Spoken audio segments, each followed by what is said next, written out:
I don't know if anyone can see this yet. Slowly coming into streamage here. Gather around, everyone. Gather around.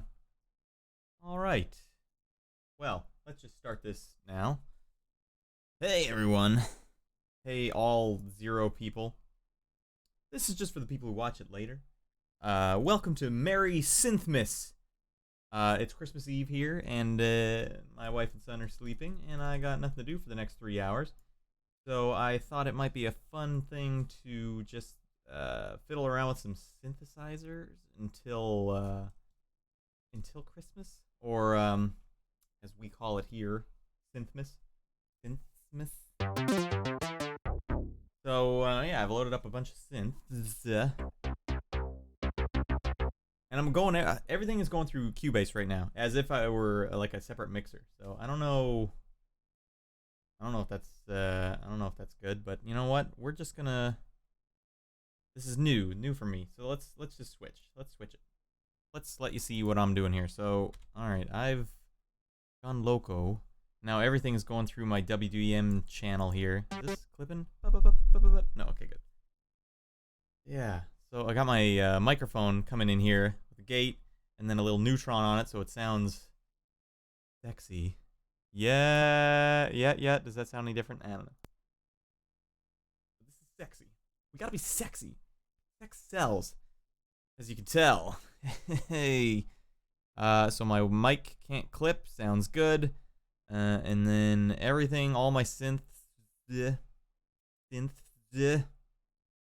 going through the synth bus here, and then everything goes eventually to the WDM channel, which is muted on my stream, but it's a duplicate of what my mix channel is. And the WDM is what you guys hear. So hopefully this all works out. So yeah, I figured I got a lot of synthesizers. I've spent a lot of money on synths over the years, so why not dabble in testing out some of these GD synths? You know what? Should I record? What happens if I hit record? Does that get crazy? No, I better not. I better not chance it. So let's just go down the list here. One synthesizer that I really enjoy is Tal Uno LX, or basically the Juno 106, or maybe even Juno 60. I'm not sure. I'm not exactly sure what they were trying to emulate here, but it's close enough. So let's start at the beginning.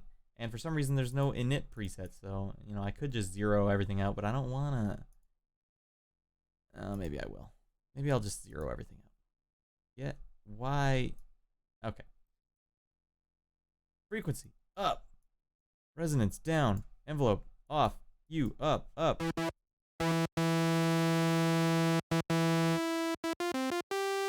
Alright, so usually, and by the way, anyone in the chat, if anyone pops in, please tell me if the audio is good. I know everyone says that on streams, and now I know why, because I'm streaming live, and I don't know. It sounds okay in my screen, or my headphones. But, yeah, I don't know what you guys are hearing. So let's start it out. A good thing I like doing with this synthesizer is put on hold, turn on the arpeggiator, put it on sync.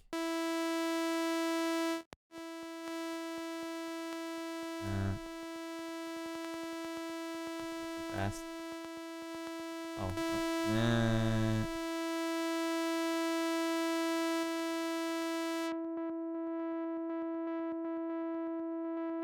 Oh, I still have my mod on.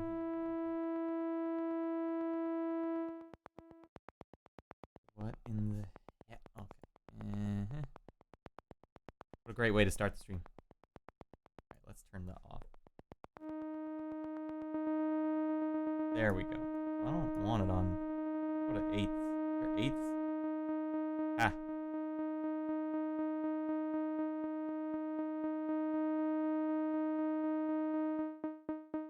There, man. It's like once you hit record or like start streaming, your brain just turns to mush. Gone.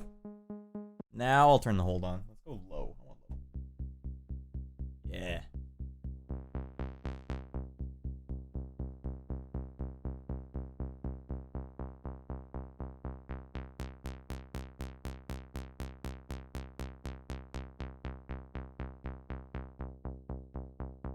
We don't have the sub on right now, so let's...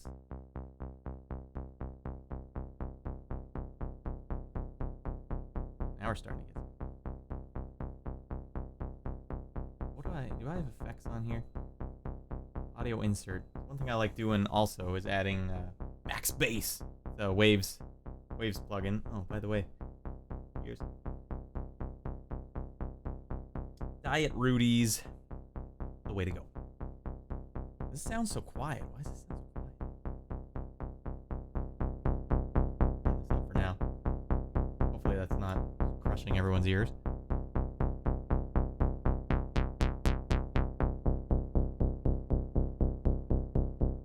So let's add the max bass. Just there.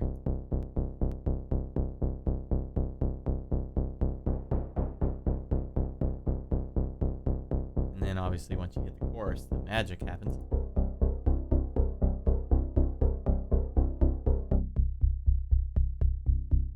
And that's basically it.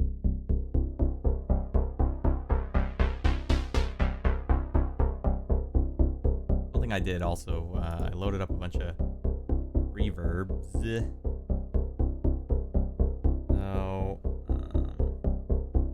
turn on the reverb. Right now I was testing out the Arturia plate thing that they just gave out for free. Let's hear what that sounds like.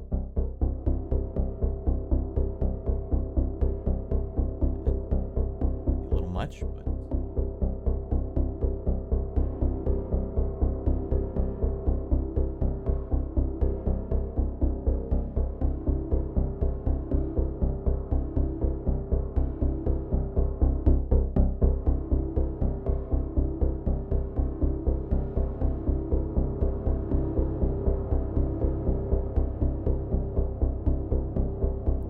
reverb.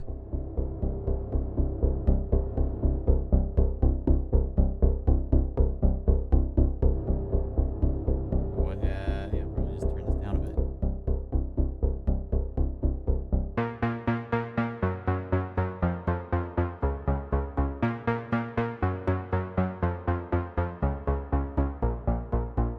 There's your Mass Effect track right there. Really.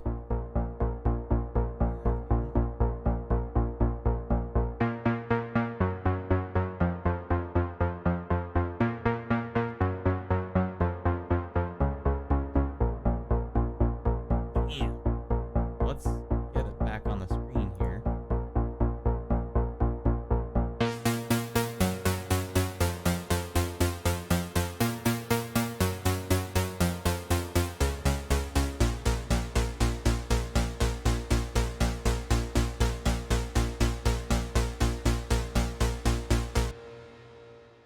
That's pretty dang good. You know what I should probably do? Probably, yeah, record that. Oh, I like that. I like that. Let's get that on, but turn hold off. Oh yeah, it's not on hold anymore. Already forgot my riff. Welcome to my life.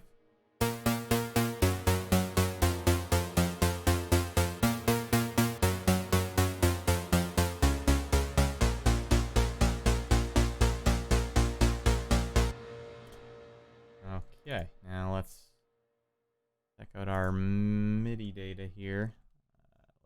You can see it. That's as good as you're going to see. All I'm doing is quantizing this. Shaboom.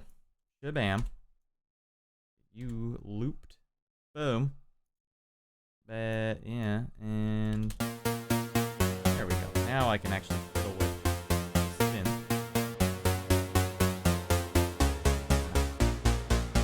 Playing was a little slappy.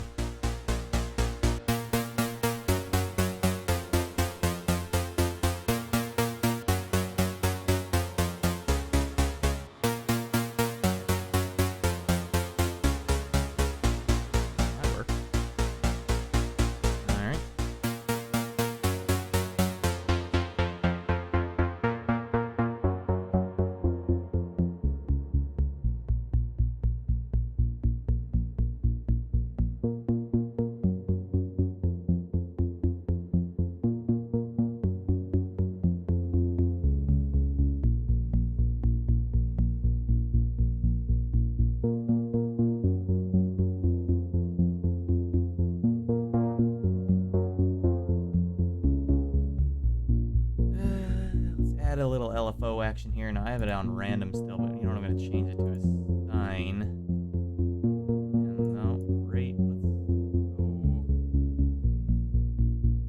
8er.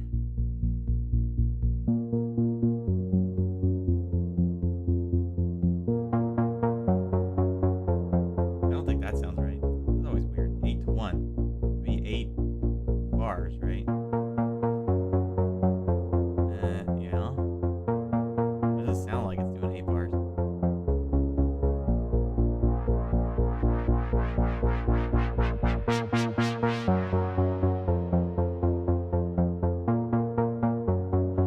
I'm sure I'm doing something stupid.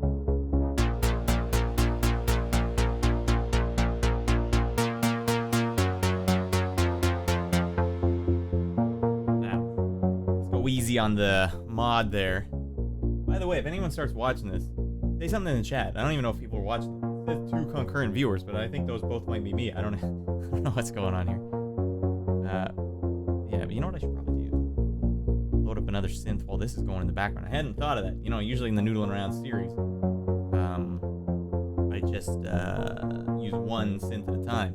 But, you know, here I gotta do as many as I want. I would have to set them all, like I set this all up earlier, but why don't we try something first? I've also enjoyed adding this micron delay in the background. Let's turn that on for now and see if that sounds any good. I got it on this cool like 7/16 time bounce. You know, so it's not like a dotted 8th, it's like a 7/16. I don't know if that makes sense, but drink your diet Rudies, stay refreshed.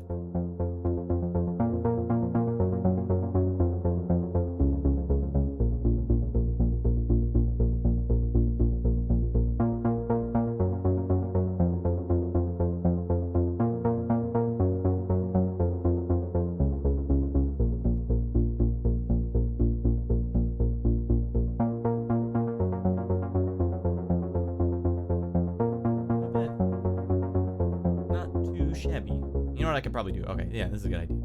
I'll just play this real quick. Now we don't actually want it to be playing the same thing, so I'm gonna change that now. I'm flying by the seat of my pants now. So let's actually load up some presets now. I've never really had a chance to dive into too much of this Luftrum preset pack I have, but now's a good chance. Sounds any good?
That sounds good.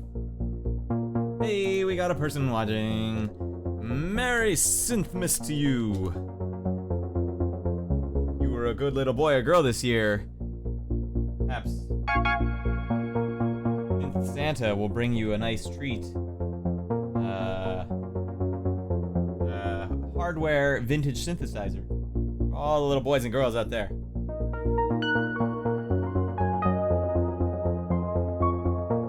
And if you're bad, he deletes your project folder for all your projects and permanently deletes it. You better be good.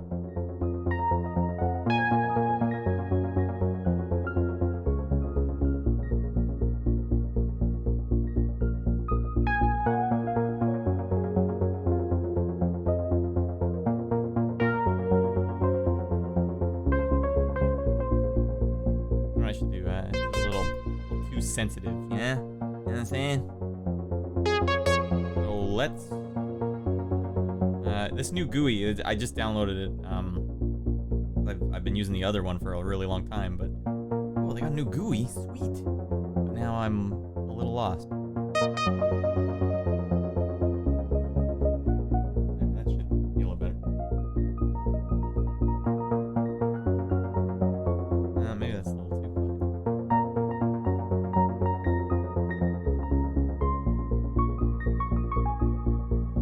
And then here's what we're gonna do. Here's what we're gonna do, everyone.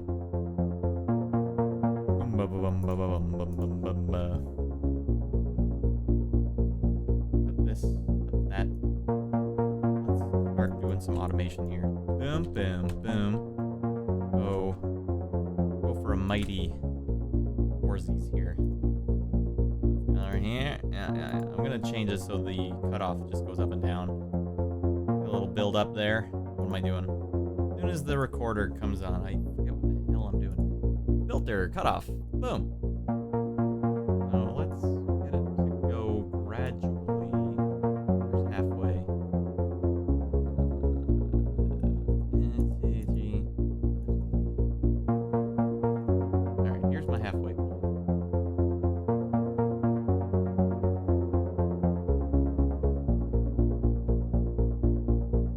And you can come back. This is, you know, this up here. I don't know if you can see. I don't have it going right now. Let me see if I can see this. Can you see this over here? No, you can't. Very synthmas. Alright, you know what I'm gonna do? Very special. I'm gonna break the rules here. Hey everyone. See this here? The value thing? Man, that comes in handy. So if you want to get back to the same value that you started, I used to, like, you know, you can do this and try and eyeball it, but that's kind of annoying. You just go like this, highlight the node, and it says value 38. Bam. Shabam. And then you come over here and just copy and paste it in. It's a little tedious. I wish there was like a shortcut or something, but yeah, you only got the VST. Well, you know, if he gives you a VST, you know, it's like a stocking stuffer, I guess, at this point. Although, you know what's crazy is, like, these VSTs cost more than, like, video games. And a video game has, like, hundreds of people working on it full time for 2 years, and they sell the game for $60. You know, it's hard to wrap my head around spending $300 on a VST of some kind that has crazy copyright protection all over it. And then, you know, there's video games out there that don't have anything like that. But, you know, I'm sure it's all politics. And there's, you know, a lot of people working on it. It's kind of funny how much money you end up spending on these dang VSTs. All right, here's where the magic comes in, everyone. We're slowly going to ramp up now.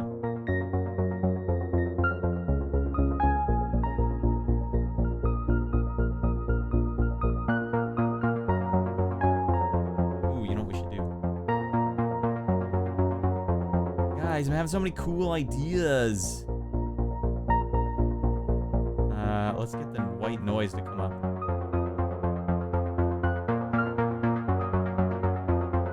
Where is it? Noise volume. Boom. Guys, this is gonna be ridiculous. Don't be ridiculous.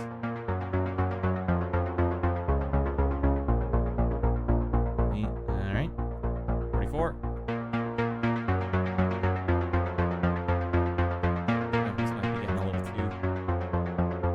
On the cutoff. Maybe that'll get too high too. Who can say? Was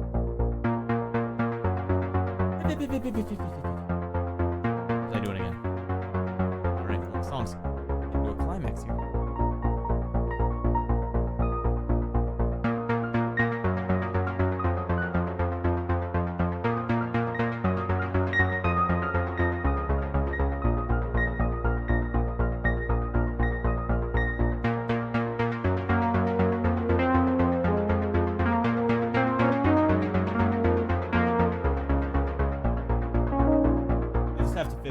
actually know where I'm going.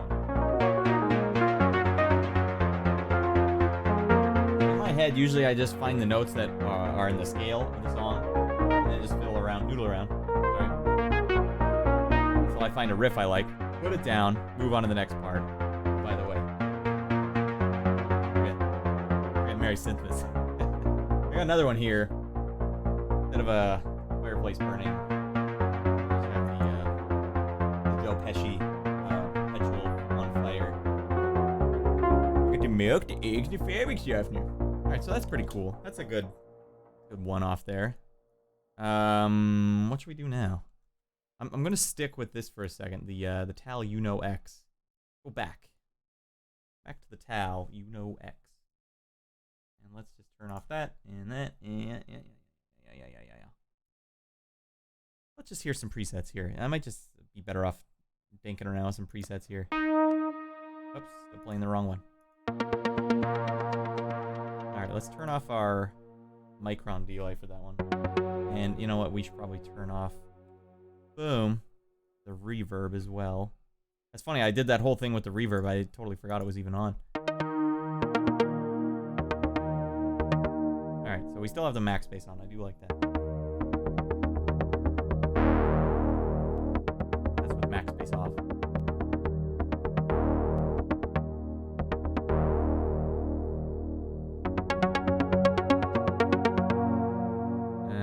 Okay.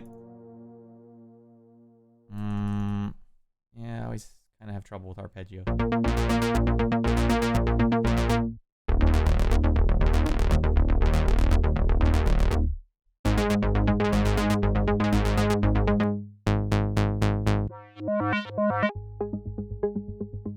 that.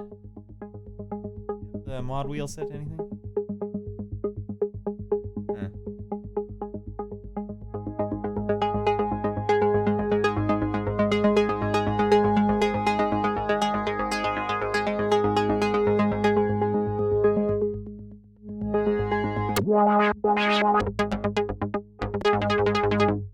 I'm having a little trouble with these arps. Let's try some bass. Wait, he went straight back to some more arps.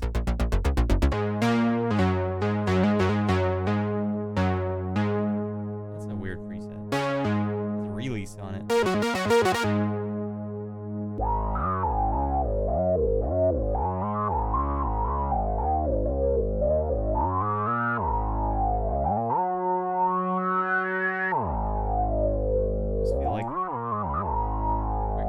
Back to a note.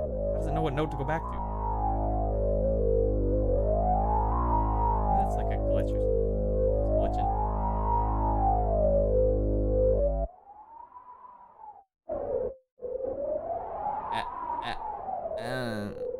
You know what we're gonna do?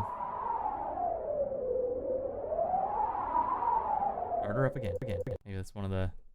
Maybe that's the glitch in the new version. Does it still have my audio inserts? Yes, it does. Okay. Let's go back to the beginning. What do I have here? Ronnie Law's bass. Yeah. If I can remember the song. No, I can't remember it. Ronnie Law's is awesome though. Song Big Stars. Where Ronnie Law's Big Stars. Check it out. It's from the album Mr. Nice Guy. One of my favorite songs of all time. Nothing but a cheap synth bass in the background. I tried to create it from scratch, I guess, there. Don't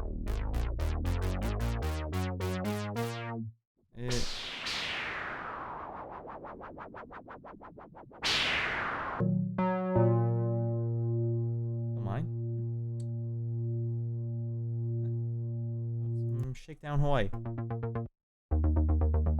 Yeah, that's cool. A little peek behind the scenes.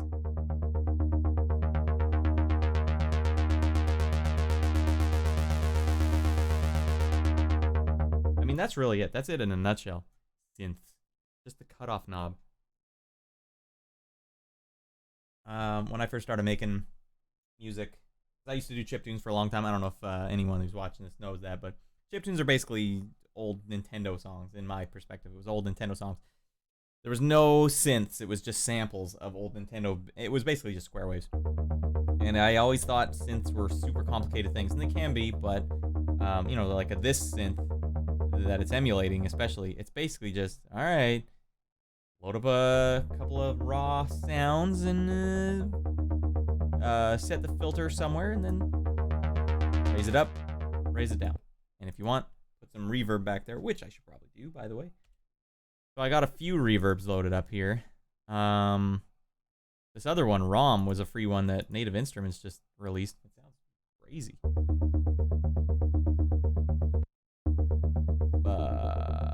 Well, I'm not hearing anything right now. Oh, that's right. All right, ready?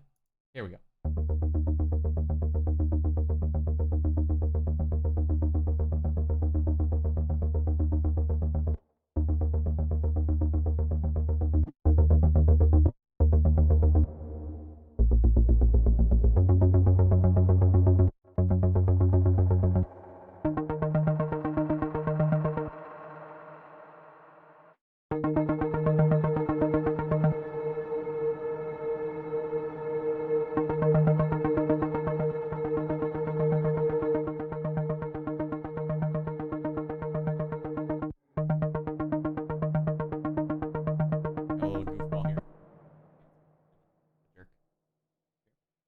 Don't be biting me on Synthmas Eve.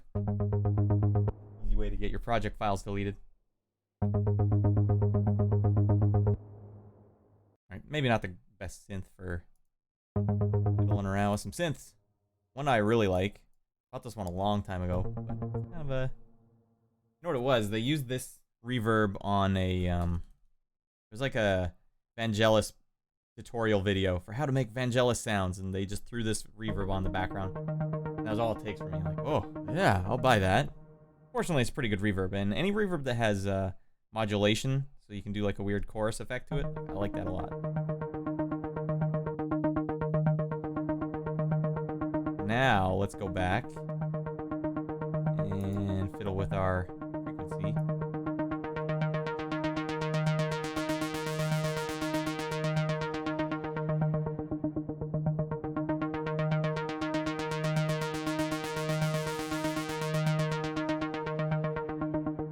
I should do. I've also loaded up some drums, but you know, nothing's really gonna get the point across unless you. By the way, anyone who's watching this, the sound okay? Sound alright? Is this like the synths and the talking mixing okay? Because I'm going all through Cubase here, not OBS at all. Like everything's going through Cubase and then into one channel on OBS, which is it's hard for me to tell if it works. I tried to set it up earlier, so see if it works. Lower. Right, I was going to add some percussion. Why don't I do that now? So, if you guys have been following the Noodling Around series, I just did a video for PercX, and I was pretty dang impressed with this.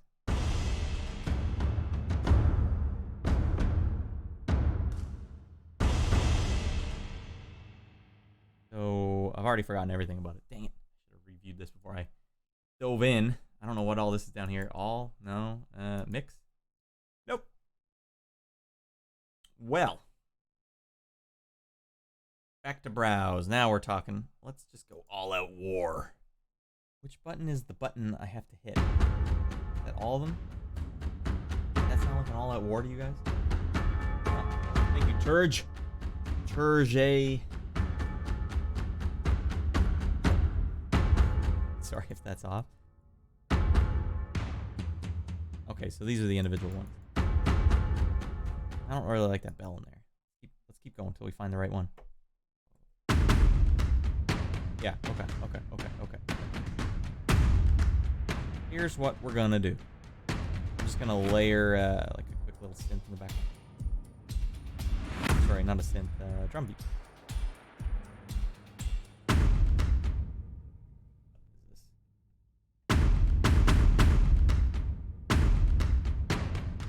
Yo. Keyboard shortcut. Get you going. This is a bad way to do this, by the way. In fact, I should probably just 1, 2, 3, 4. I don't know how long the pattern is, so I'm just gonna stay safe and say, all right, it's probably 8.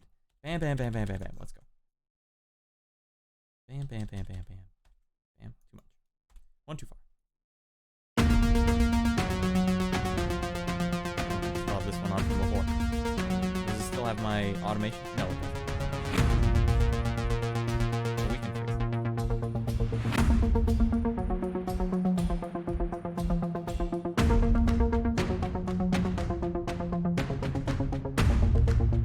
Go an octave lower.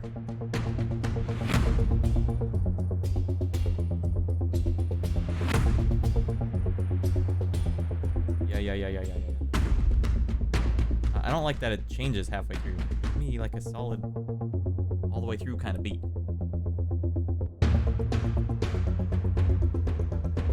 Cinematic rhythm. Death sounds pretty cool. Death. What the heck is with this one? One beat. Ah. Like a stinker, everyone.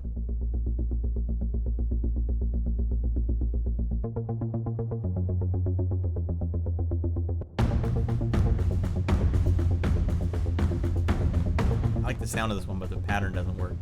But you know what we can do, probably. In the meantime, I think the synth might be a little quiet.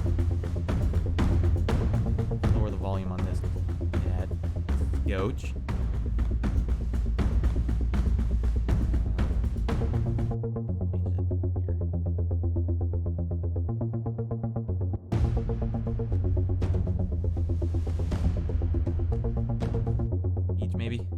Trying to find the right. I don't know if I have a sound in mind, but it's in my head there. All right, here we go. This one's probably meant to be played way slower. Like, if you double click up here, it'll show you the BPM that it was meant to be played at. But you can play it whatever you want. Although the host, that's why sometimes they don't necessarily sound that great. These aren't really working for me, so you know what? Let's go to Producer Essentials. Titan Kit has for us. Let's go! Okay, alright. I'm kind of thinking like a action scene, like a Mass Effect game.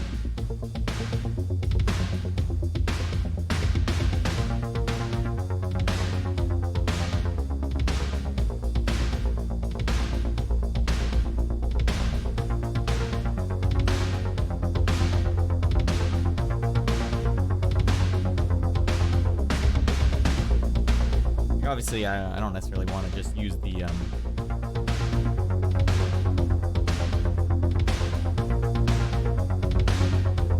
MS2000B. You'll have to forgive me. I don't actually even know what that is, but now I'm curious. Research for later. Yeah, I have something in my head. You know, I just kind of. I'm always picturing a Mass Effect. Always Mass Effect, and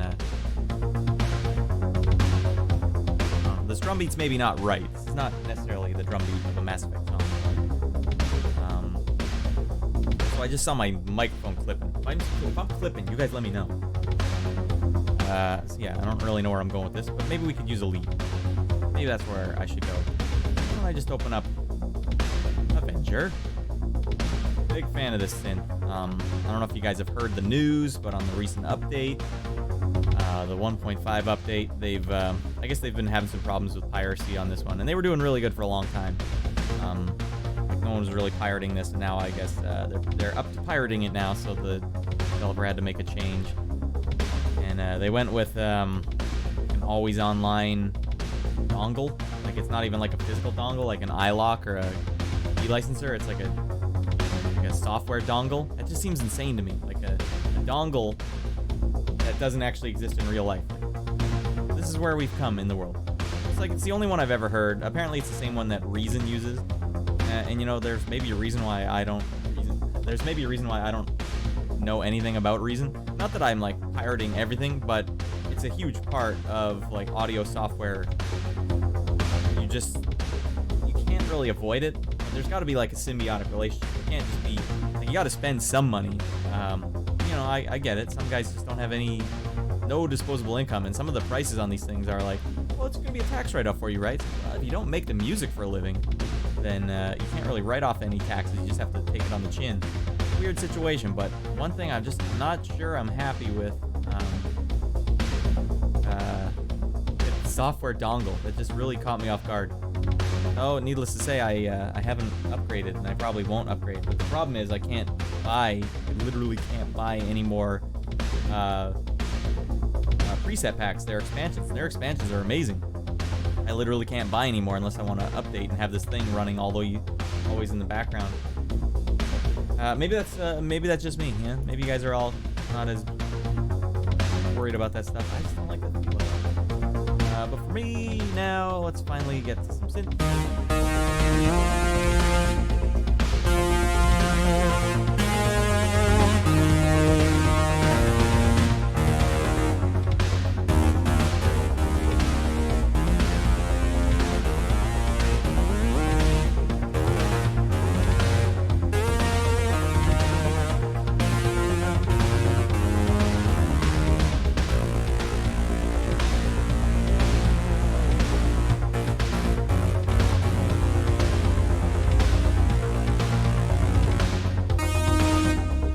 Aggressive for a week.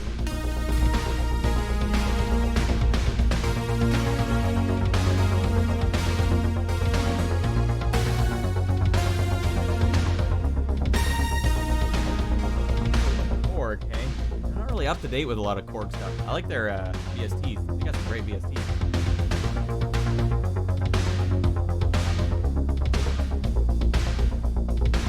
Yeah, I would think something running in the background would cause some problems like that.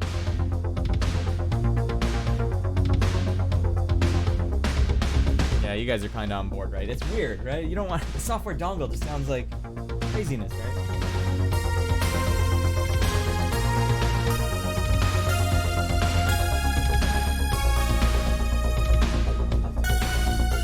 That's a note I don't like.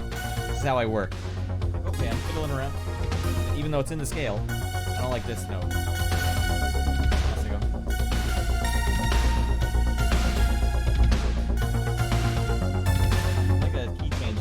My head. I don't know if this is how everyone else works. Like, there's a note I'm hearing that I can't really find until I hit it. Let's go back to this one. Very simple.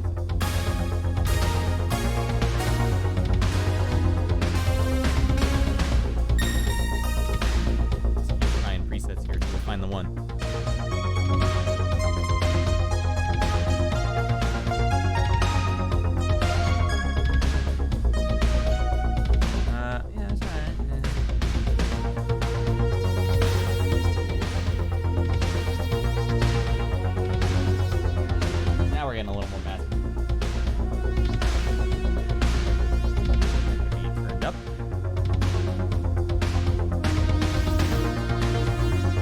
Shame too, because this is probably one of my favorite VSTs of all time. I actually use this for sound effects too. I use this to create sound effects in video games because of the mod envelope. Mod envelope is just fantastic. So you can use this. It's basically like creating automation, but you can create it in sync with your project really easily. So you use this for like filter sweeps and stuff like that, and then it's been really good. It works really good for multi things.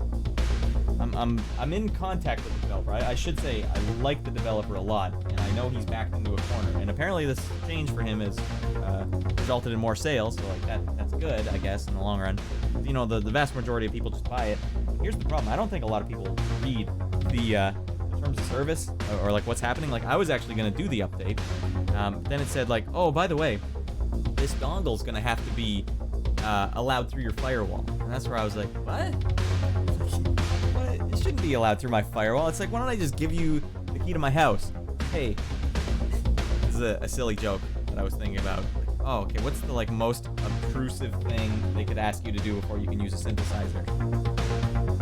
All right, so it's a late night stream here, everyone. Well, actually, it's not 9:44. Get to bed, everyone. Pull your pants down. And no, I can't even say it. There's just a really vulgar thing that I was thinking about. If you want to turn this synth on, you have to do something off yourself. Like, only a sadist would ask you to do, right? But I know the developer is not a sadist. He's a good guy, and he feels bad.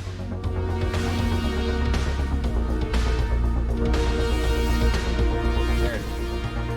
But yeah, I don't want to have that on my computer, and I'm certainly not letting something through my firewall. So yeah, that's where we stand here. So hopefully there's no more of that in the future. I hope other developers aren't like, this is the way to go, man. Because then what are you gonna have like a ton of dongled softwares at the running at the same time, taking up your software CPU. I mean, I have a great computer, so it's not like I'm really worried about that. I just don't want something running in the background. Maybe that's a Windows thing.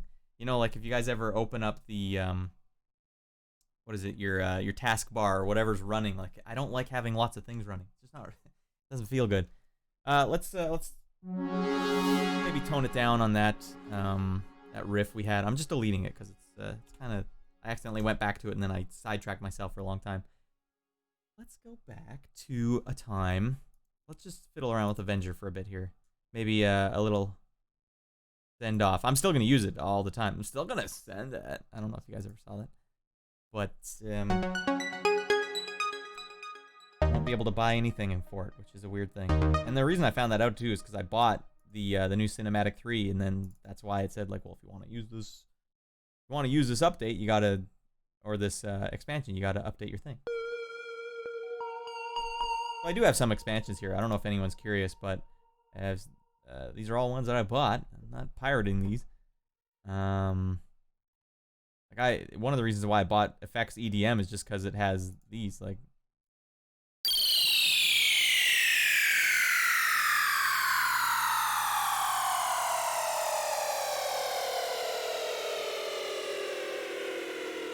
Of course, that's 32 beats or whatever, or like 32, whatever you call it, like 8 bars or something. And so you just throw that in your track. One thing I had to learn the hard way is you can't just have basic songs anymore. You have to have like risers, and you have to kind of think like a producer sometimes. These are a little extreme, but it's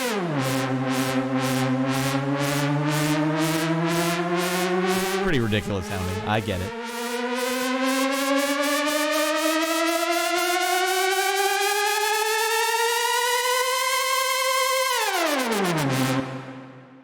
Yeah, so you'd basically just draw in the MIDI data for that length. But I like those. I like having those kind of things in my tracks. I just want to be better. This one's not so dancey. It's even not like this.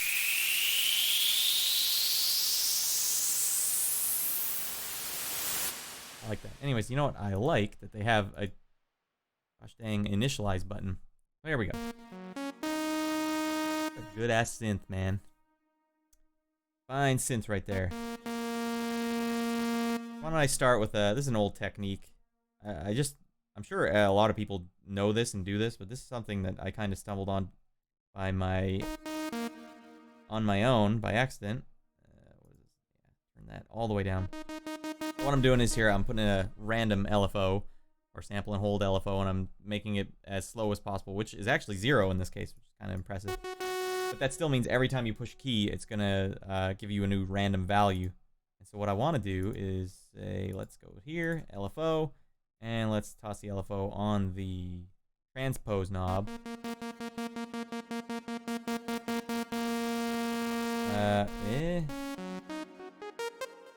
Here we go. Of course, it's not working. Well, fine. Maybe you can't put it at 0. Okay, 0 was like, turn it off. You just want to turn it really slow so that you can hold it down and it won't change while you're holding it down. Thank you. I enjoy the hat. Merry Synthmas, everyone. Alright, so that's obviously too extreme. I don't want it to be detuned that much, so you fine-tune it down here. Let's go, like, really low. Now, here's where the magic comes in. Just toss on some release. Still a little too much.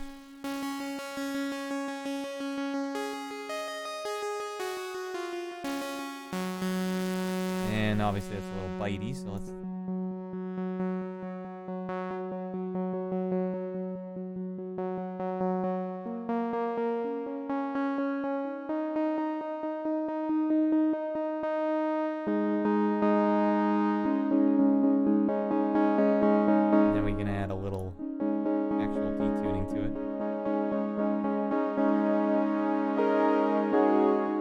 I just always like that.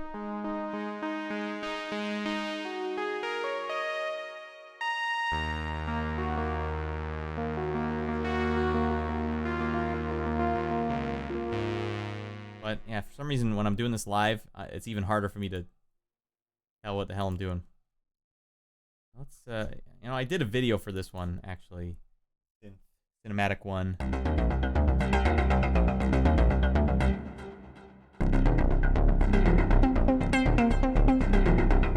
Drums for this one.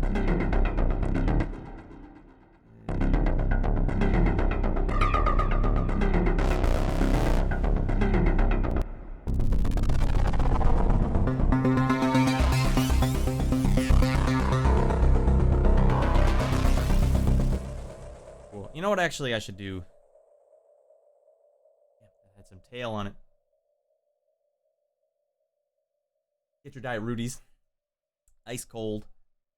You know, let's open up, you know, Avenger's kind of, it's one that I don't know, it's hard for me to do live, I guess, but one that sounds really good is Diva, and I've never done a video for Diva, but I actually use Diva a lot. I look a lot. Recently, Luftrum, I don't know if that's how he pronounces it, but he just came out with a preset pack that I bought on day one, and I've been pretty stoked on it. Wait, this isn't the right one. Back. This is what you get for watching me live. This is awful.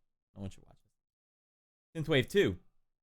Excuse me. And I don't know if he got the message, but Synthwave is not necessarily Blade Runner, but all of his preset packs always have Blade Runner references.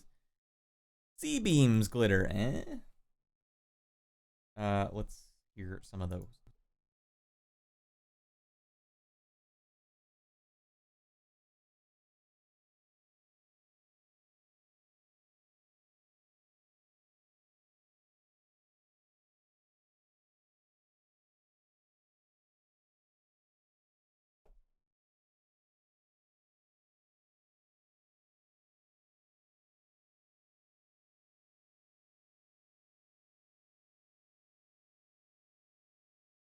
Impressive. This guy makes amazing presets, because this is not a synth that lets you do a lot of weird stuff like that.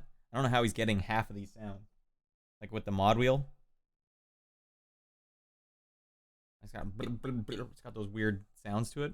Damn, that's a good preset. But then he says, oh, you know what? This one's even brighter.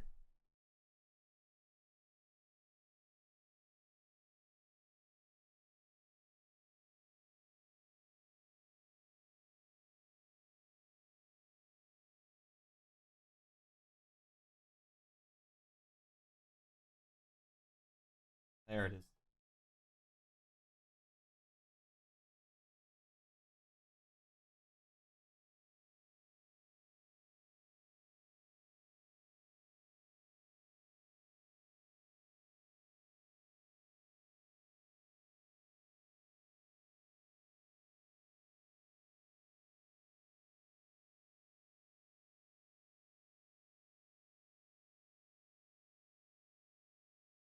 Thanks for stopping by, man. I appreciate it.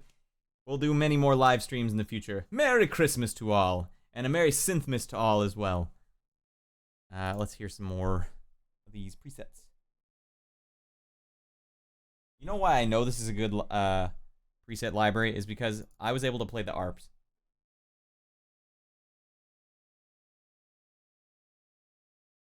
Maybe not these ones.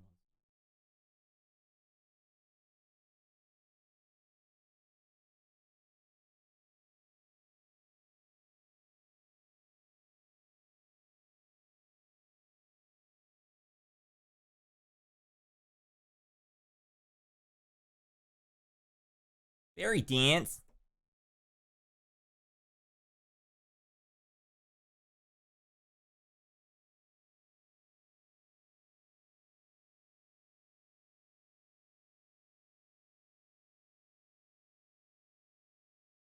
Fabric 1.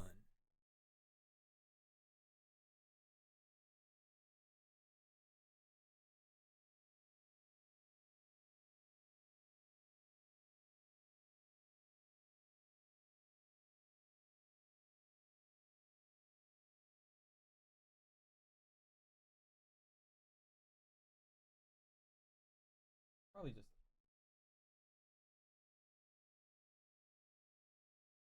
Okay, let's do that. Let's just record that, shall we? Boom, boom, boom, boom.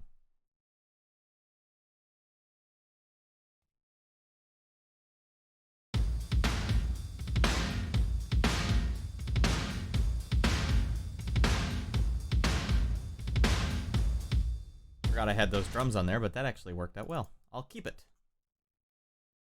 One to there, boom. And let's quantize the ends. And then let's just say that. That's enough of that. Boom, boom, boom, boom, boom, boom. I want it to be long so that I can add some of the cutoff there. 3, 1, 2, 3.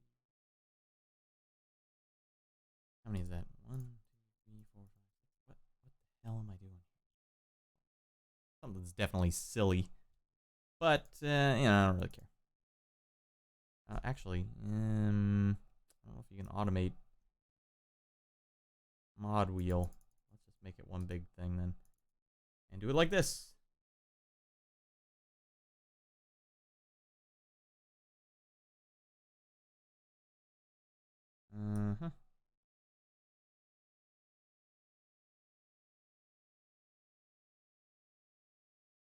Try that.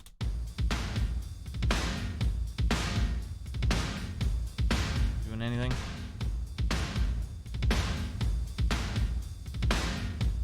I'll loop the whole thing.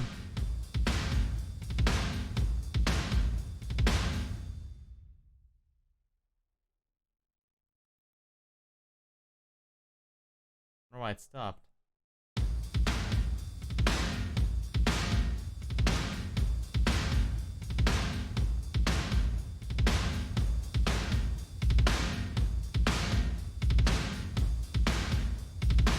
In the envelope. No.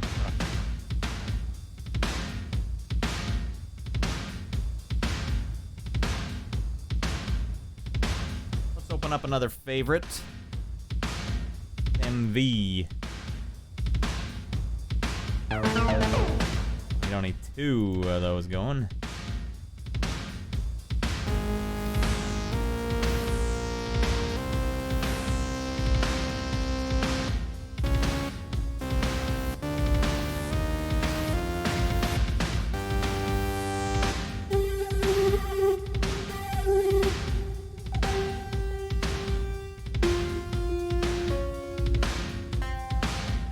I don't know what scale I'm in now, so I gotta figure that out.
Enough vibrato for me. I would prefer a little more vibrato.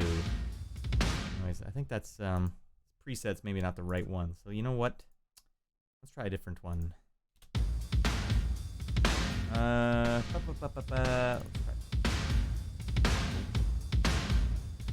No.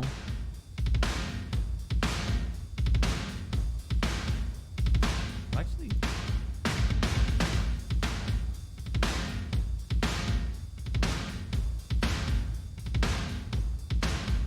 Oh, okay. I wasn't actually fiddling with the... Yeah, it's all mod wheel all the time. Okay, you know what? Try something silly here. Switch over to another favorite. Lush. Let's check out some of their ARPs. Single zone. Echo bass. Arpeggio.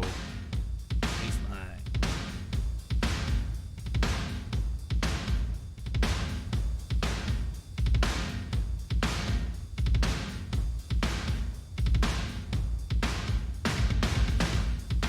Sure.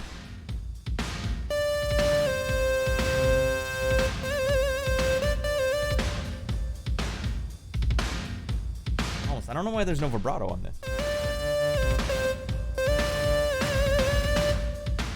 Oh well. Alright, Rudy time.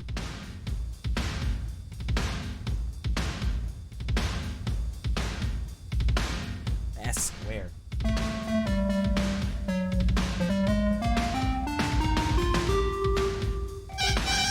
Oh.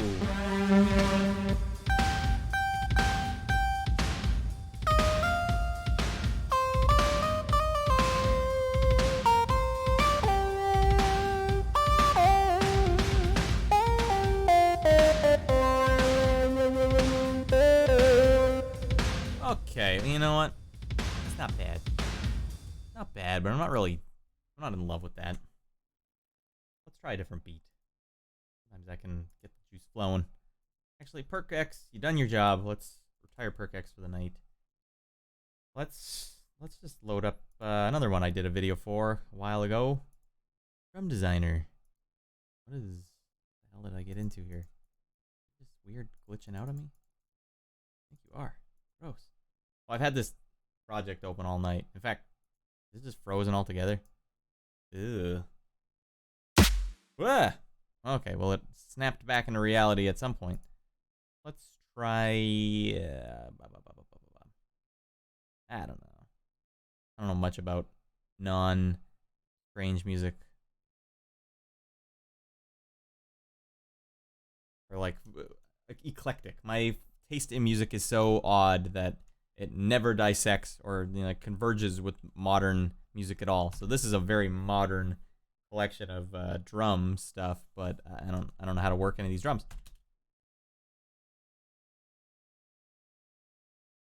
Wait, we don't need that anymore. We don't need that anymore either. Let's see. Well, I should probably just button, see what it is.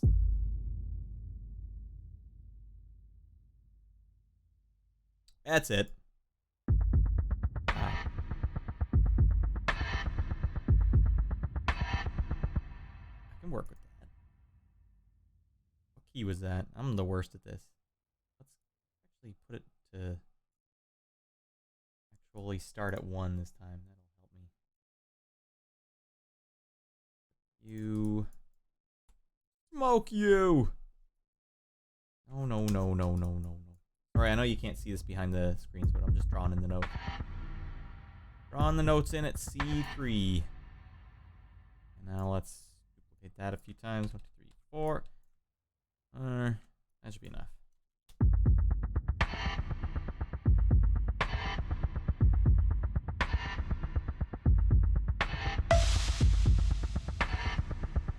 Weird little clown sound at the end. Let's go back to this.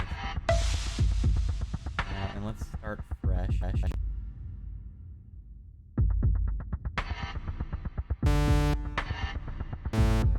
got the reverb on there. Interesting. Well, we'll see where that goes.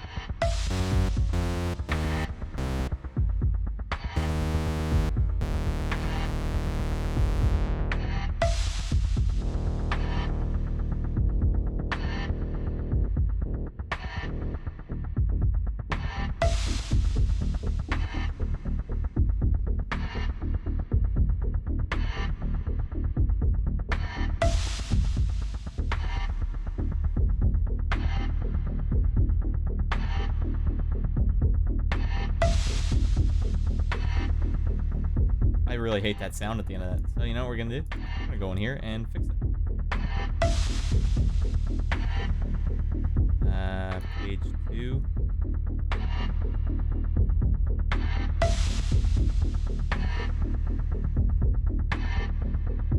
Way to sample it? I just ruined it. What am I doing?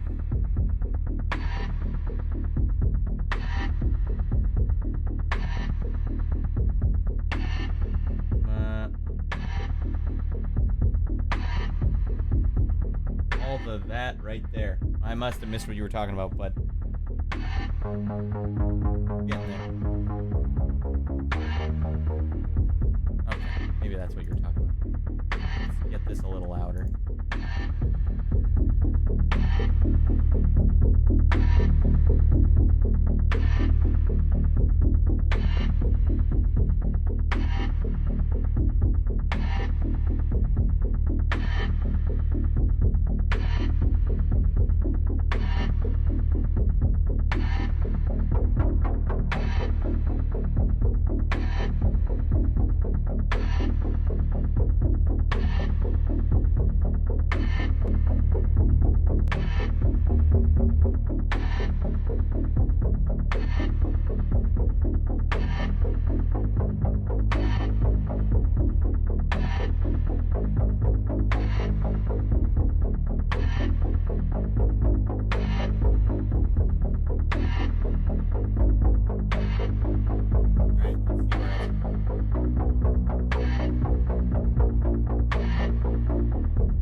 Nope, still fiddling around.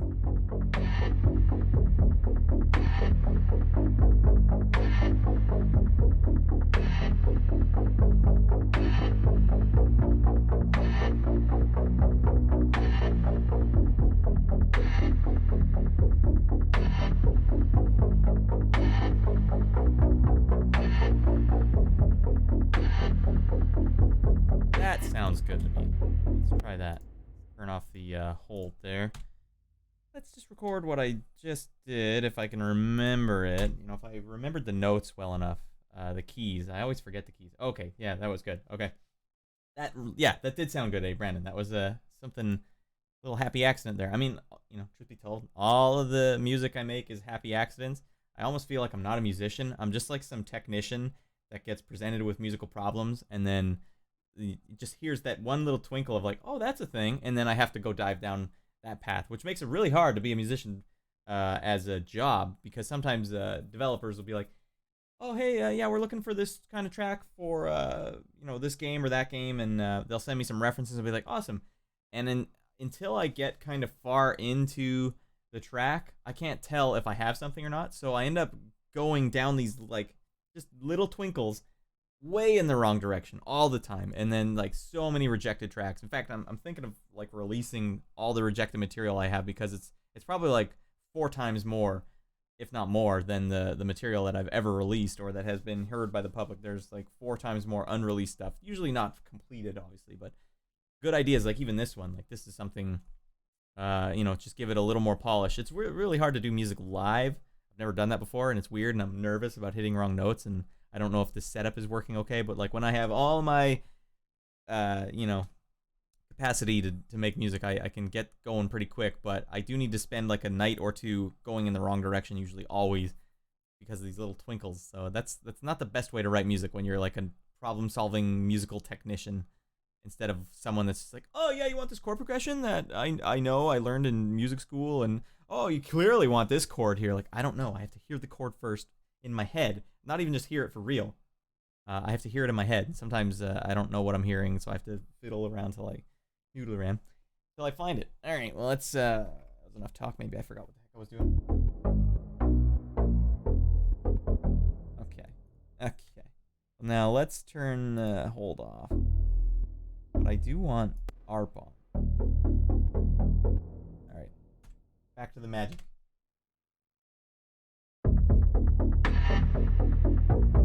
I already forgot the riff. Okay, that was it.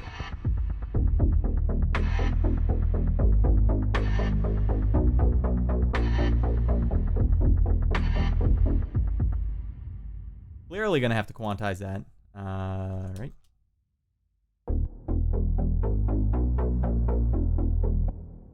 I mean, even that kind of sounds a little like Mass Effect. The drums obviously don't at all, but I'm always going back to Mass Effect. They don't even care. They don't even care about the game anymore. They buried that one. That was gonna be the game. It was gonna be the franchise. Man, I read all 3 novels too. I was way in. I was in deep. I was on the message forums for that game. Here's what I think the Reapers are doing. They just they kind of let it go. Like, you know what? We're competing. You know, I don't even blame them really. I blame Modern Warfare.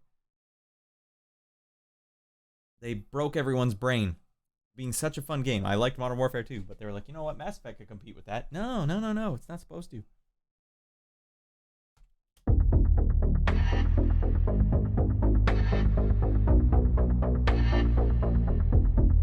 You know what?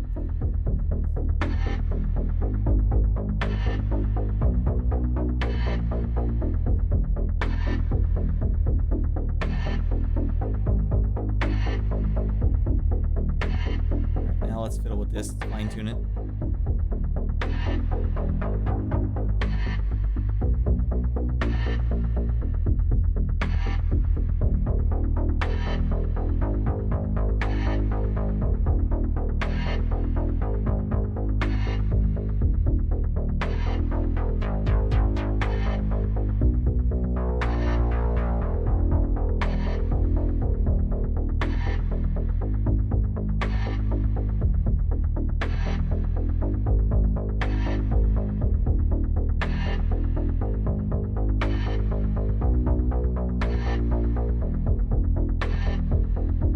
Oh my god, this setup I have, dude. I have to use this. I have to use this thing that got discontinued. And what is it? VST to WDM. It's called Odious something. Odious Audio. And I bought this thing way back in the day, and then they discontinued it, and I literally had to go get a torrent of it because when Windows 10 updates itself, it nukes this VST for whatever reason. Like, it nukes all your audio connections, and so if you don't have that original exe file to install it, you just can't use it anymore. And I found that out the hard way. But anyways, this thing, like, I know some people are probably using Banana V meter or whatever it is. I don't know. Like, I couldn't figure that one out, and the latency was like an issue for it. But this one's actually really good. So basically, you put this on as a VST, and then you can go into your Windows sound mixer thing and send that to OBS. It's like such a bizarre thing, but it ends up working really well. So now, yeah, I couldn't imagine trying to teach people like input output stuff. It sounds like a nightmare, especially if you're doing it on the fly. Anyways, that's something. Maybe let's try and add like some pads to this, and then we'll call this one a wrap. I'm gonna stick with the lift room here. Cosmic dust.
Yeah, well then what do you do? If you're not using VM Banana and you don't have Odious, what the heck are people doing? Are they just all going through hardware at that point? Because I have no hardware. My whole setup is zero hardware. Scary, because I have to go through Cubase to even put compressors on my microphone. Which adds to my apprehension of don't want to add anything to this project file because I set it all up in advance.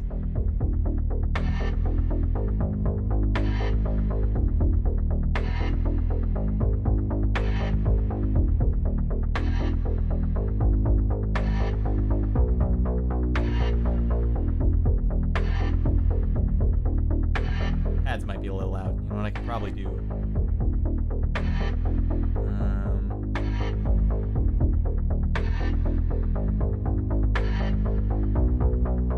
What I might try. This is gonna be really squirrely because this drum beat. Like, I'm still so new to kind of new concepts of music, like 4 on the floor, sort of synthwave ducking of the bass. If you don't have a 4 on the floor drum beat, can you even duck it? Are you even supposed to duck it? Because then wouldn't it not be on the beat of the song? But I'm gonna try it anyways. This is weird. I apologize for that. I'm gonna add a little volume shaper, and I have the shaper box as well, but this works just fine. Obviously that's too fast.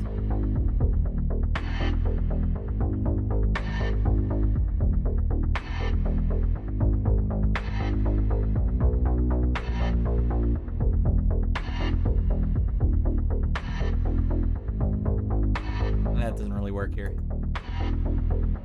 Maybe it was supposed to be a 4.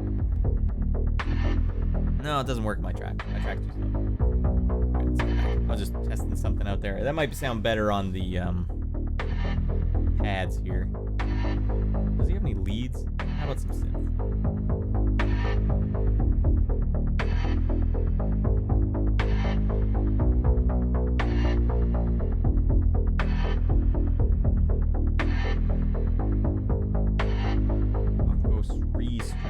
I'll definitely look into that.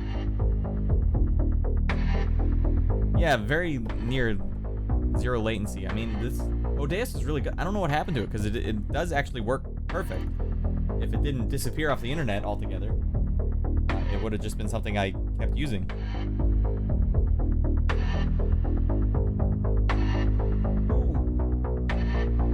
Well, I hesitate to add some more low notes to this already pretty low track, but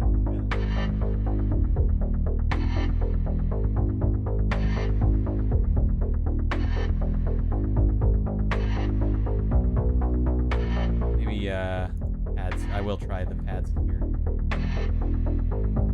know what? I'll just throw the shaper box on there. What do I care? This thing just came out. The shaper box has an update. Shaper box 2. Why don't we fiddle with it a little?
Drive.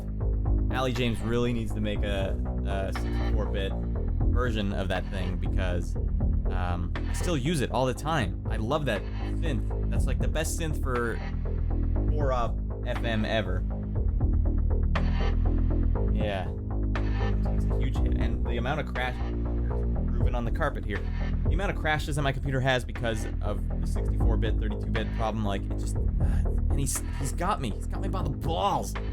freaking Ali James. I need that synth. And I've bought Rimcast or Rim 2612. I buy literally every FM synth that comes out, and they sound good. They just don't have the ability to play the Sega Genesis patches as easily as FM Drive.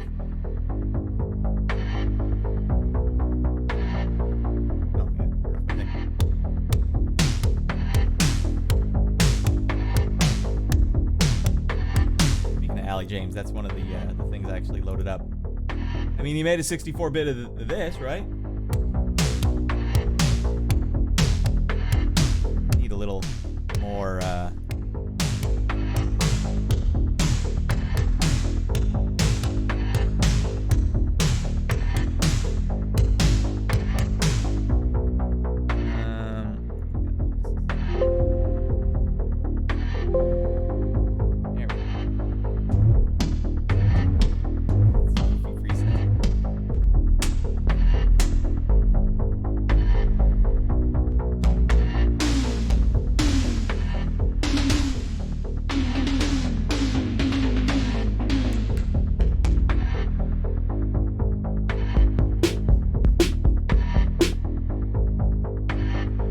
random stuff in now.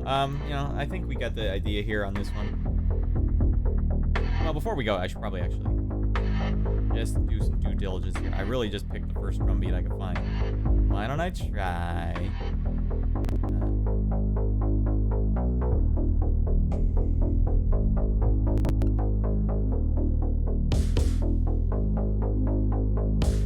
Let's just go nuts. Can't quite find a good one here. House party, techno.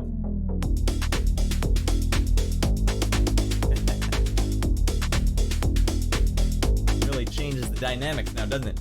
I'll just let you guys sit with that one for a split second. Yeah, I'm waiting for a project where I can use these Simmons drums, because they sound great.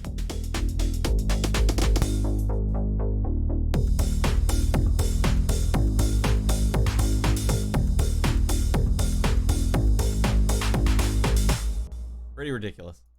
All right, let's get sensible here. Let's get real, guys. What is it? 10:22. God, I've been doing this for an hour and 18 minutes. God dang. What should I do here? I should go back to Diva. Well, I don't know. You know what I'd like to do is mess with this one too. I've always wanted to get, like, just do a deep dive on the CS80 here. And you know what I'll never understand for the life of me is why they didn't do, like, a huge Blade Runner thing. Like, I know people say, or they associate Blade Runner with this CS80, but, you know, it's really just, you know, aftertouch on the cutoff filter, you know? It's basically all it is, and this isn't the only synth that can do that. But they could have at least had one, like, here, they try, you know, VR love theme strings, just call it Blade Runner. I don't know, what are we gonna get in trouble here? Like, you're not stealing it.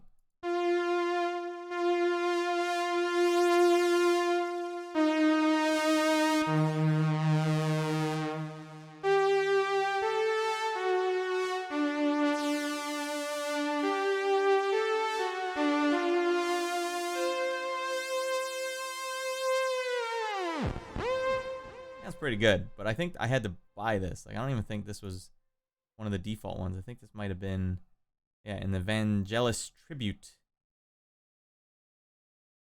Wait, can I just turn all this off?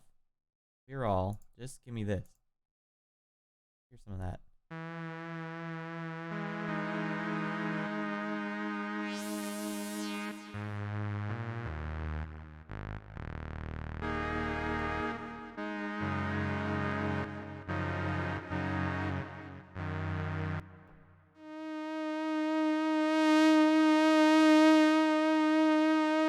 Okay, well, at least the Vangelis Tribute does have some Blade Runner sounding stuff.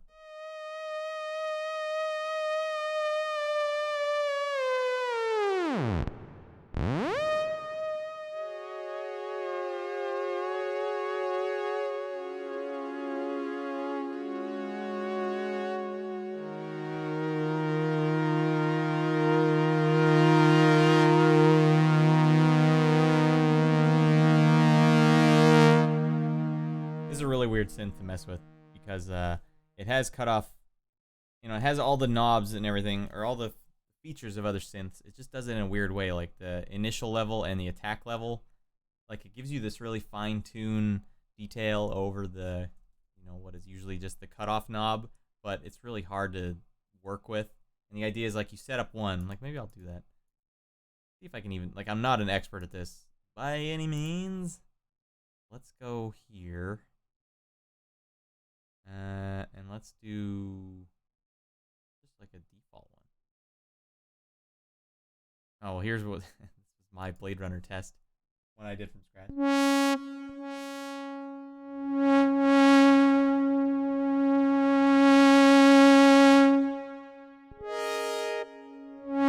There's a little better.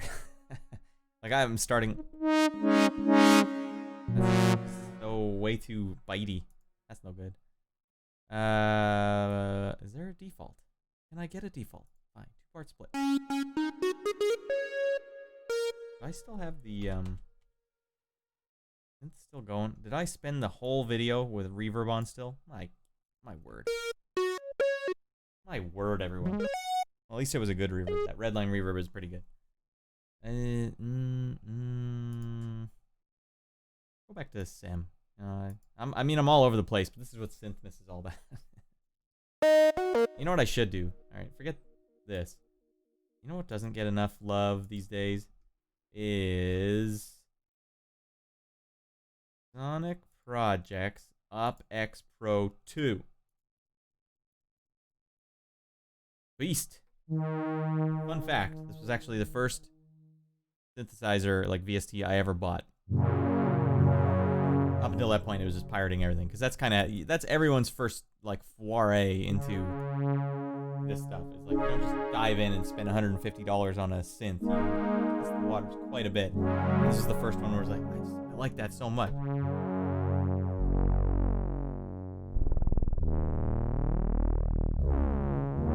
This was it. Once I broke the water on this one, oh, I guess I have to spend thousands of dollars more money over the course of several years. And for what? Very expensive toys. I've never, like, I got to use this a lot, actually, on Shakedown Hawaii. In fact, this was... It's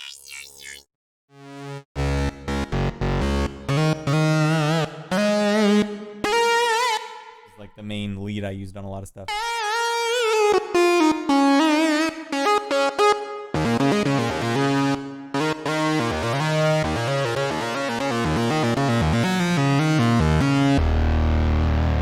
Love how they have aftertouch on here. Yeah, it is really.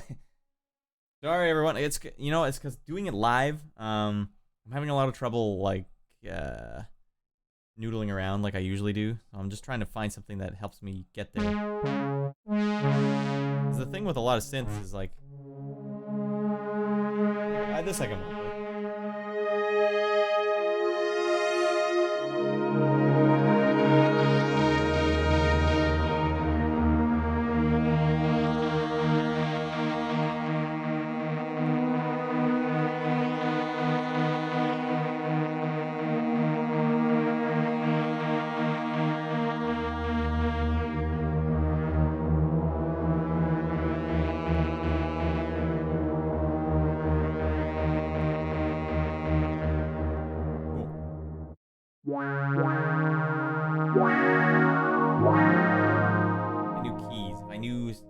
This would be a great one. It's pretty good without chords. You know, I don't need chords.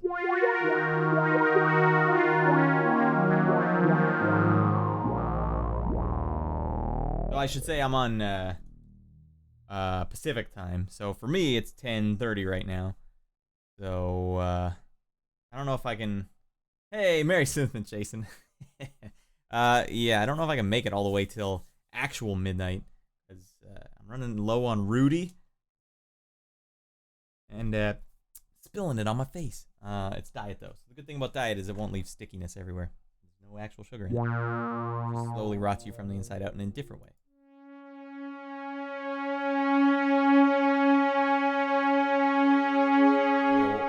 You know what I like doing? Because I always, If given no direction... Oh, by the way, let's change it up. Hey. If given no direction, I end up playing the same thing all the time. Like, my hands go to the same position. So, one little exercise that I like doing in the last Noodling Around video is just, like, hit random notes. Now I'll see if I can play a song with just these 2 notes.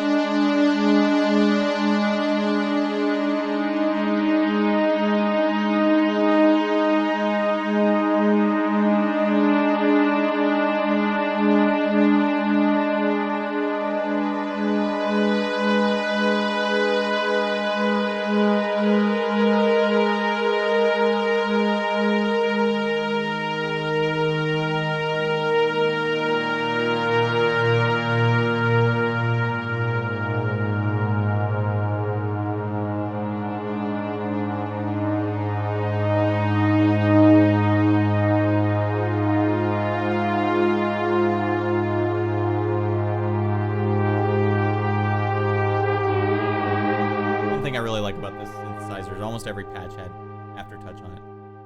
Really good thing that I bought a keyboard that had aftertouch on it.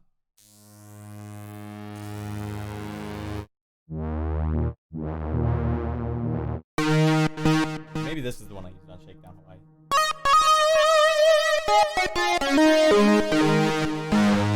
Okay, well here's what we should do. You know what, everyone. I gotta get a bass line going because then I can improv over it. Go back to this one. Yeah.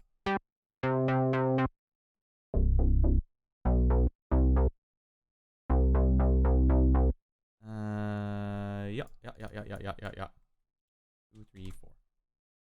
Okay. And you know what we might actually be able to get away with?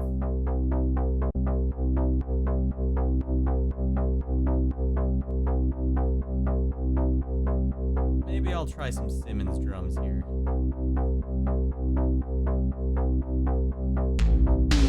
Oh, that's an awful preset. Factory 1.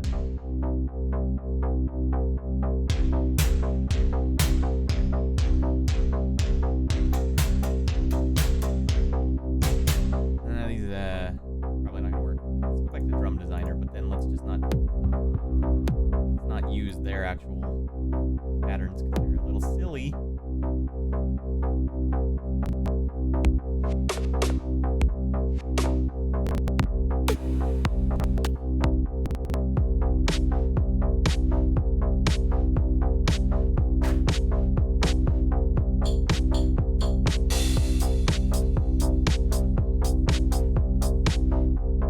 Real basic here because you know, I don't...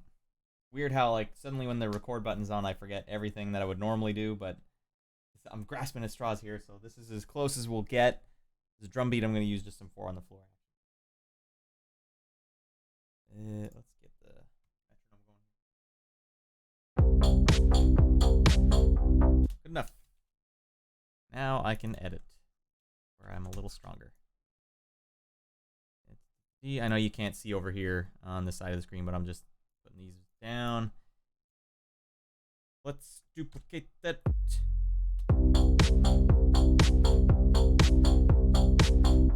off the metronome. I don't like these. I didn't mean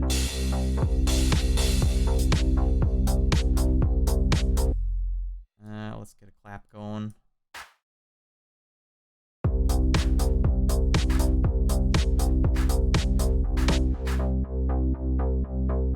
Prevailing wisdom says you should put these a little off. I don't know. I don't think it really makes a difference. Or controls, what I mean. Alright, I was doing the wrong one. And I might have actually duplicated a bunch of them. Yes, I did. Alright. Or not, Matt.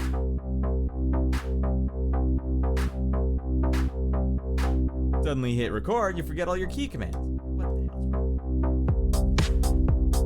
Yeah, as I was saying, prevailing logic, they always say like, well, you should move them just a little off, a little before, because a clap is technically like people kind of clap together. I don't know.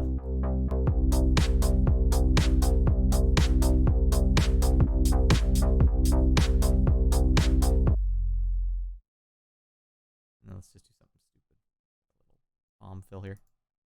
Does it even have toms? Oh, I guess it doesn't. Fine. We'll just do this. Bup, bup, bup, bup. And let's just clap, clap, clap, clap, clap. Bup, bup, bup, bup, clap, clap, clap, clap. Stupid. We'll take it. Makeshift drum fill. Not the classiest thing I could have done, but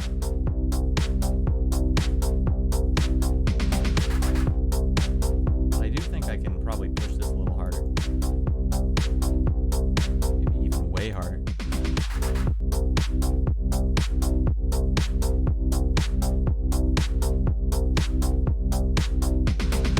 What the hell was I even doing? How did I get here? I was gonna I needed something to play a lead to. Oh, that's right. Okay. My OpX Pro now.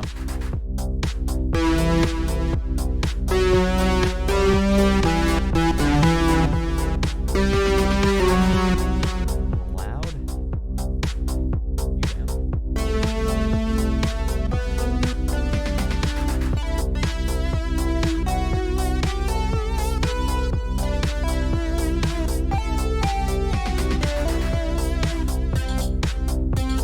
Got my drums on.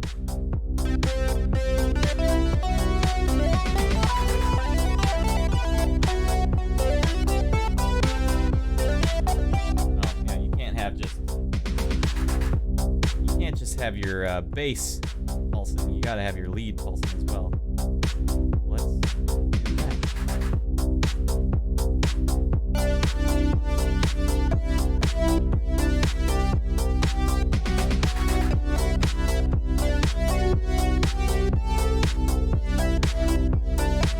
So I can probably ease off on it. And you know what? I might even be able to get away with doing something silly here. Something I just bought, actually. Man, I spent way too much money. I'm a sucker for FM synths, and I'm a sucker for things that try and simulate tape decay. And this one came out, and I really liked it because it had the erasure thing. How many times you've erased over it?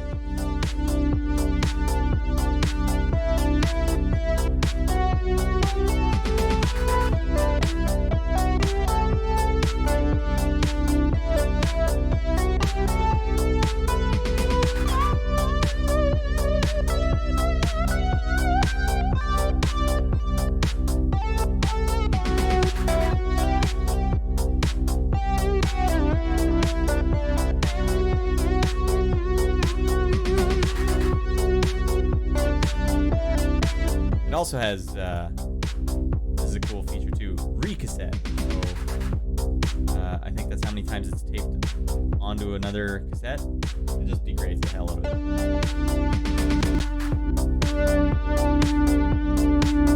I don't necessarily like it when it makes it warble too much, like when it goes out of key.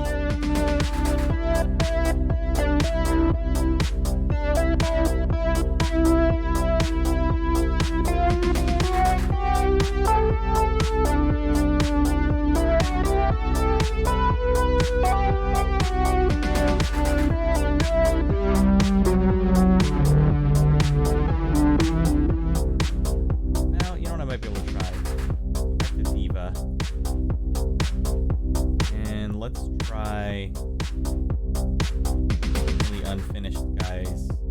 Leads. One thing, he's just deranged for detuning his stuff. Every one of his patches. Detune, detune. Oh, I still have that shaper box on there.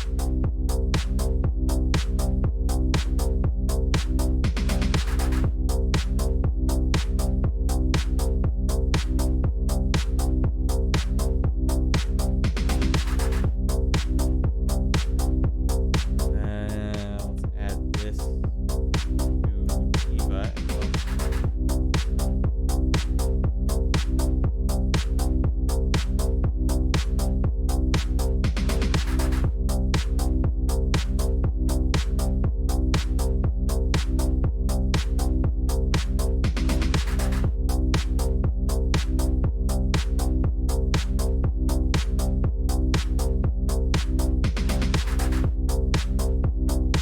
Immediately just hit the wrong note. Ooh. Let's degrade the hell out of this one too.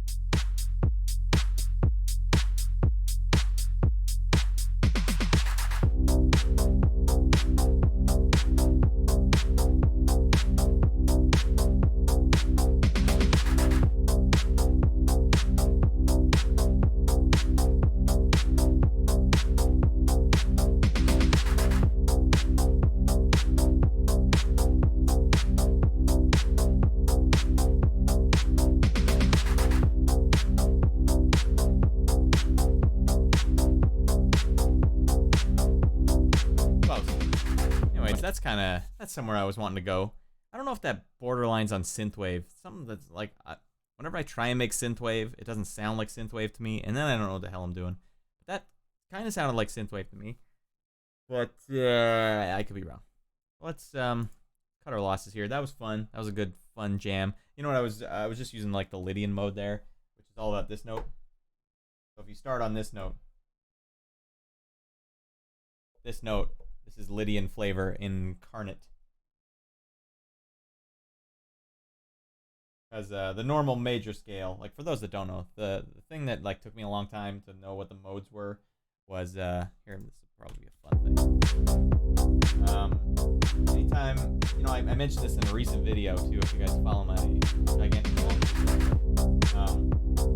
what the modes are. Anytime you read like a tab for them for guitar, it would be like, okay, here's the Ionian mode. That's just all the white keys.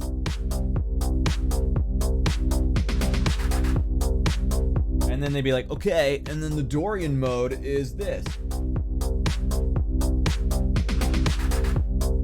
It's like, well, technically, yeah, that is the Dorian mode, but as soon as I hear the note we're starting on, that's the calibration. My brain is set to that. Now saying Dorian mode is this, I'm still hearing the Ionian mode. I'm just hearing the Ionian mode from the second note. So, what you need to do is say, okay, well, you know those intervals that you're playing right now? Shift them all so they start at the note that you started at. So now the Dorian mode would sound like... I think.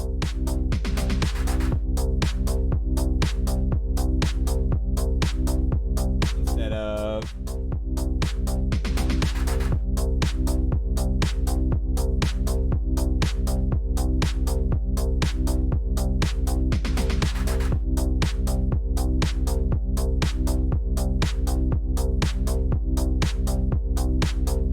yeah, the Lydian mode then, if you start on C is...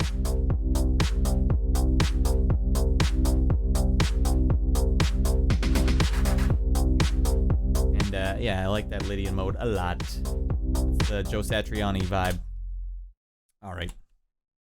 Get these guys out of here. What to do now? Well,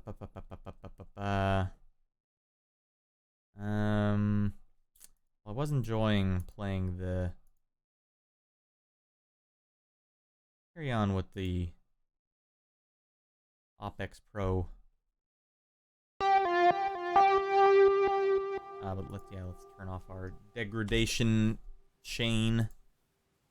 Boom, boom, boom. Is that built in, or is that yeah, okay, that's built in. That's fine. If you're built in, that's fine. Ooh, I use this in Shakedown Hawaii.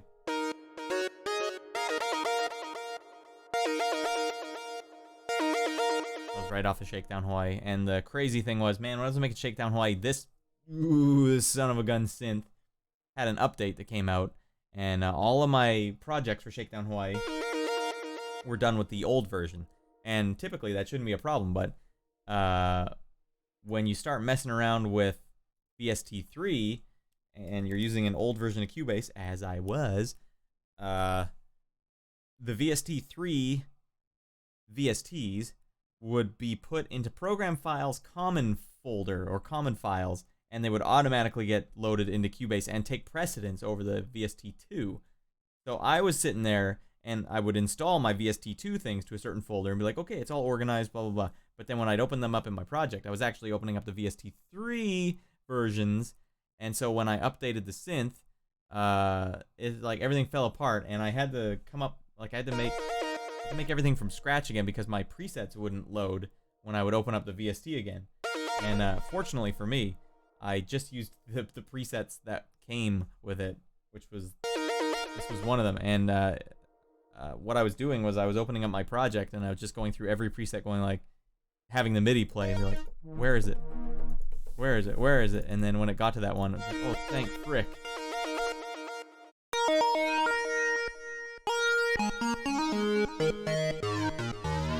That a good sound in sync or what?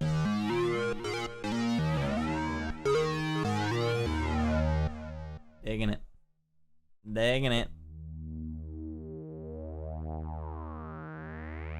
I get such a distinct Terminator vibe. Forget how big my headphones are from this VST. Maybe not down that low. Ooh, lordy. This is a weird one though. Like this VST cutoff just doesn't do anything. Okay. Whatever you say, guys. Half full. What are we doing here? I don't know. Like, resin is all the way up. What are we doing?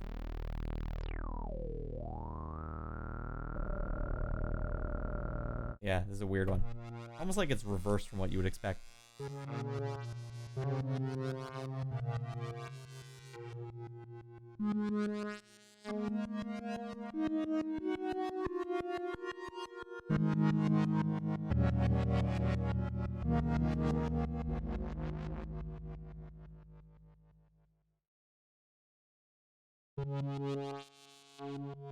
Thank goodness. Hey, Brandon.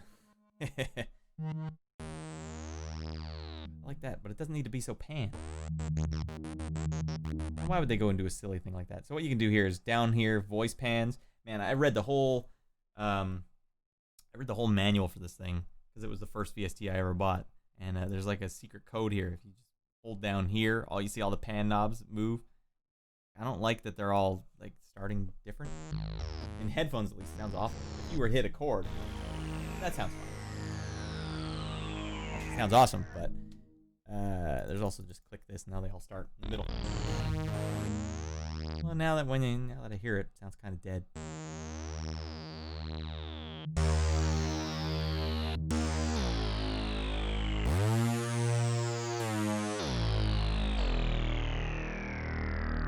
This one could actually use some reverb on it. So let's do this. Bring the reverb back. Let's try a different reverb.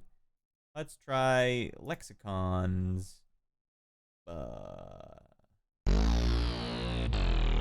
like the random hall. This was one, man, this VST set when it first came out, or when I was just starting out in making music, it was like $900. Pirated it right away. And it gave a lot of my early, like in 2012, a lot of my early just prototype tracks like this really nice sound. But then I had a lot of crashes. My computer would just crash like crazy. And it was because there was tons of pirated stuff on it. And so I decided, okay, I'm not going to pirate anything anymore when I got a new computer. And so I only bought stuff at that point. And I really wanted this, obviously. And there was one point where it was on like an 80% off sale. Yoink! I always use this with orchestral stuff now. Yeah, I think you can freely control them. It's just easier to do them all at once instead of like, you can get really crazy with it if you want. If that's what you're talking about, Brandon. But yeah, this was just something to like, if you just want to get a little wideness, you can separate each one.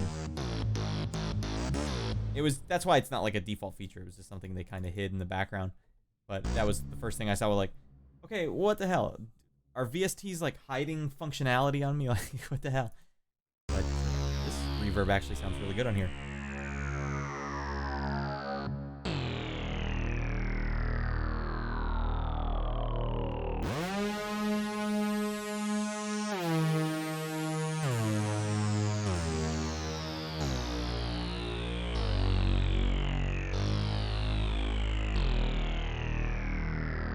What a happy accident.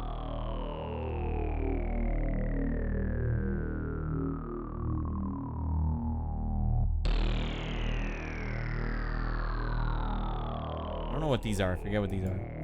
Individual spread.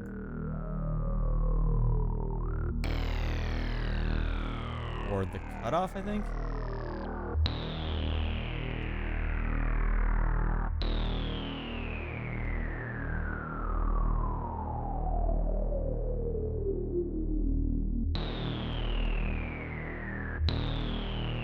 Yeah, this knob here, I think I recall, the oscillators, the filter, and the envelope can be spread by this amount per voice. Kind of a weird fat sound. Speaking of weird fat sounds, you know what I should check out? Lush. This was a synth that I bought like many years ago. I've basically never been able to use it for anything. But let's, is there an init patch That would be nice if there was. To hell with it. You know what? I'm just going to load it again.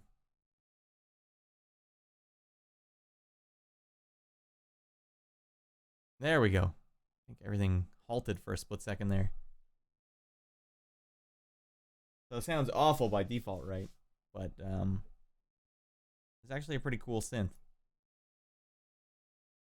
Of course, if they're going to give me an option for super normal mode or SH101 mode, the emulation mode. All day with the emulation. Okay, the envelope one. Get you down there.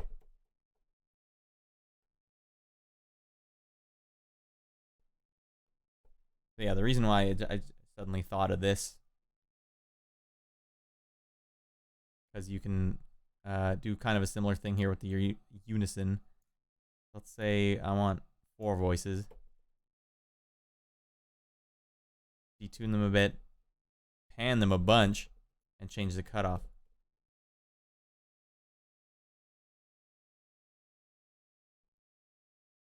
Let's try turning on the arpeggiator. Old mode. Yeah, I forgot there was like a weird way to turn on the arpeggio here. Aha. Slow you down.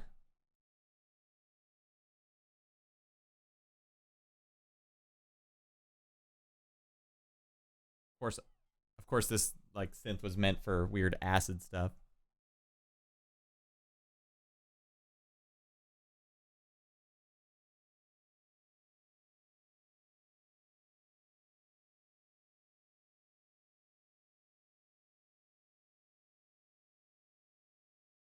It's basically like the Juno. It's just it has extra channels and stuff. But I like that it has the super saw built into it. All right, I have to turn it on first.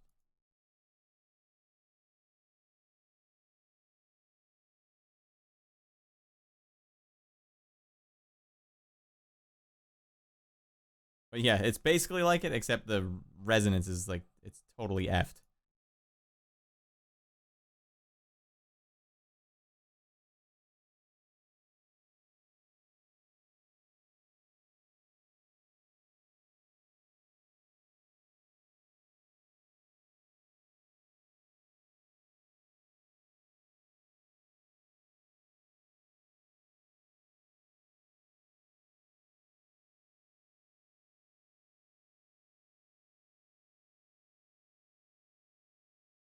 Are the LFOs doing weird stuff? Why is it like so jacked up here?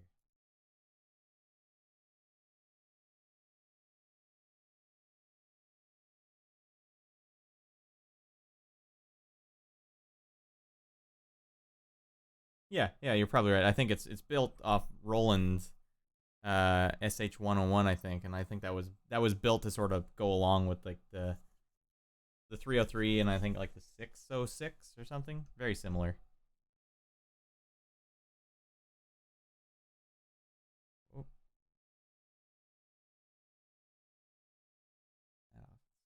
Start over again. Start over.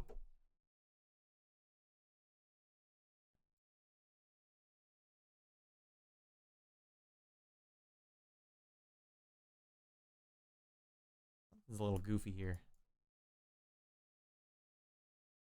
Oh, it was probably the sub that was doing that.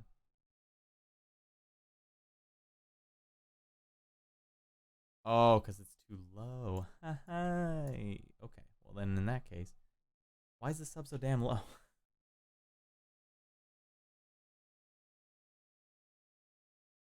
Go higher. Start again.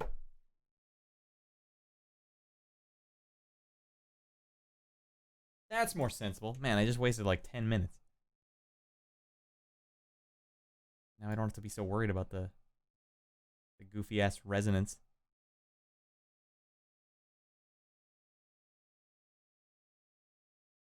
Now we can add some more voices.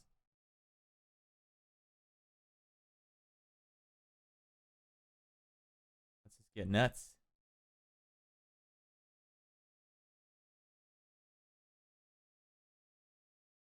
Well, now we're breaking the rules.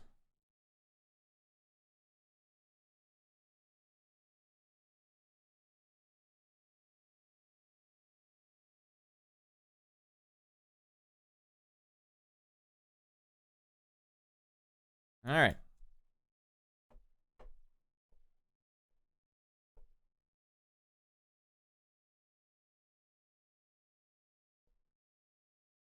That didn't really work out as much as I remember. I actually haven't opened the synth in a really long time, but I remember thinking that this and Diva were like the best examples of synthesizers. But you know, maybe because I'm not opening up any cool patches. Let's try what they got. The other thing was like you can open up different instances. So like here's instance 1, 2, 3, and each one is like a 2-voice sort of synthesizer.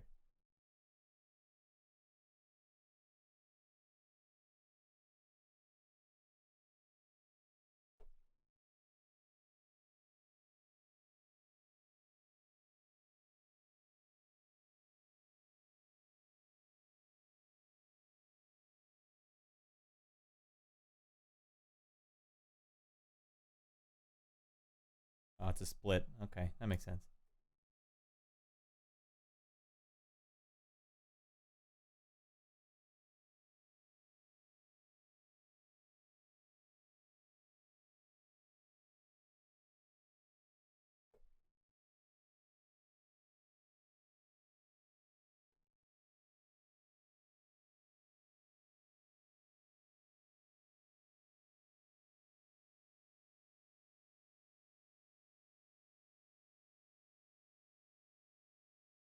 All right, yeah. Takes me back. It had a really fun modulation matrix as well. You could actually see where's channel pressure. I liked that it would show you. Fine, I don't actually want to do this, but you could see the kind of the visual representation of it. I really liked that. Let's try a couple more of these. I'm actually enjoying these again. Takes me back. I hate this though. Okay, I don't want to. Let's try the next preset. Every time it'll ask you like, you made some changes. You want to save them? And the option in the middle is overwrite. It should just be like you should have to go out of your way to save it. It shouldn't be the option in the middle to overwrite. Like, no, get discard. And then discard kind of sounds like you want to delete that preset from your library. Like, what?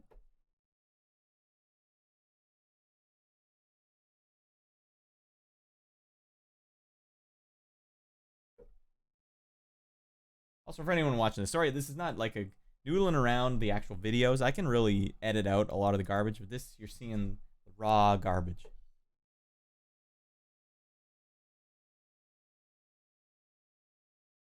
Dubstep, remember that?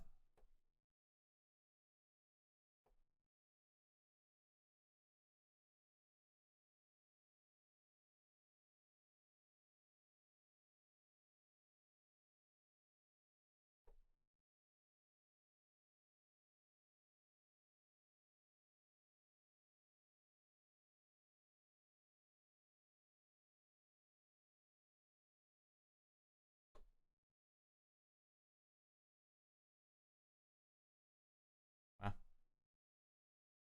That's a pretty intense lead. I'm sure if I knew some dance music, that would be better.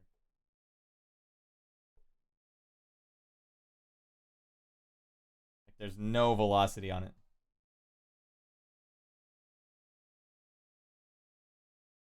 Well, okay.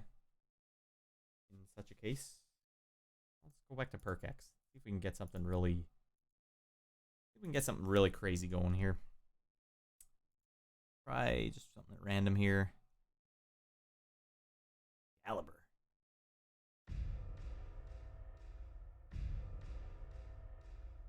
Quietest patch ever. All right. What about this one? Man, like, am I gonna have to load up damage on you guys? I like that. We'll go with that. I like it. We'll go with it. Yeah, the whole thing's retrying and failing on this one. Whoopsies. Yeah. What can you do? I appreciate you guys watching, especially Brandon. You've been toughing it out. You're a champ. I got almost nothing to say. I don't even know what the hell I'm doing on here. But that's gonna be, you know, that's the way the future's going. It's all streaming. And it feels like people are willing to watch a stream over like a well-edited video. So why am I agonizing over like editing my videos when people just want to watch a stream?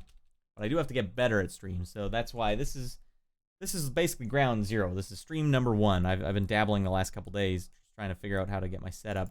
This is as close as I've gotten to a comfortable setup. So definitely going to do some more streams in the future. It won't always be just playing some stuff. Maybe it'll just be me working on tracks.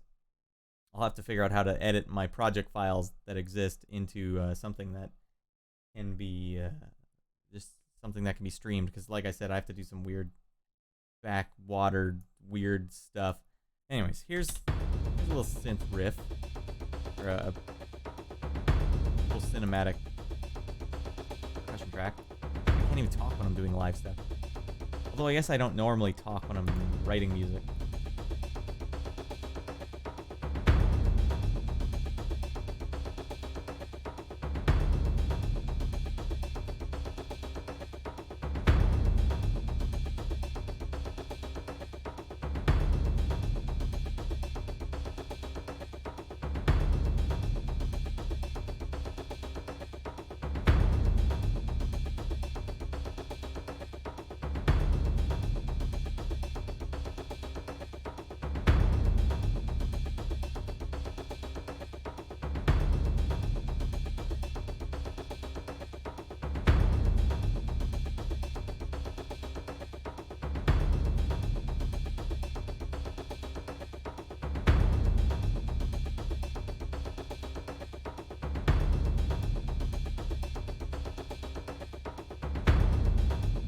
I appreciate that, Brandon.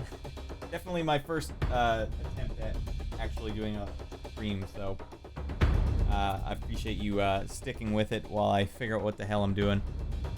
Like, the other thing is I don't watch a lot of streams. I don't actually know what streamers do.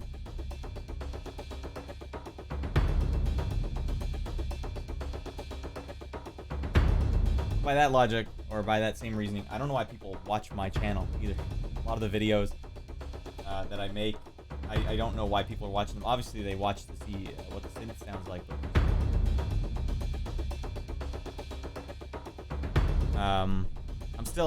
I'm debating on like what I do as a guy on the internet. Like, should I just make another channel so that I can do video game stuff as well? 'Cause streaming video games.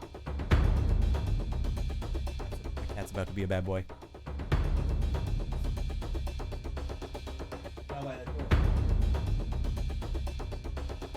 Actually, 1 second, everyone. I just have to turn a light on behind me.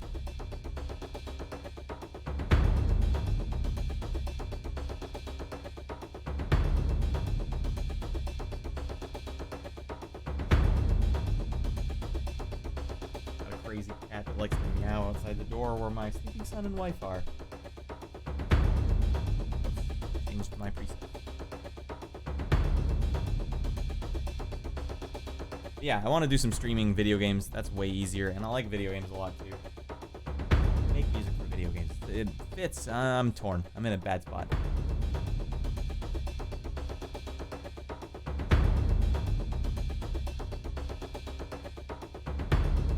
That doesn't work. Well, I'll have to check out your stream, Brandon. See what the heck you're doing.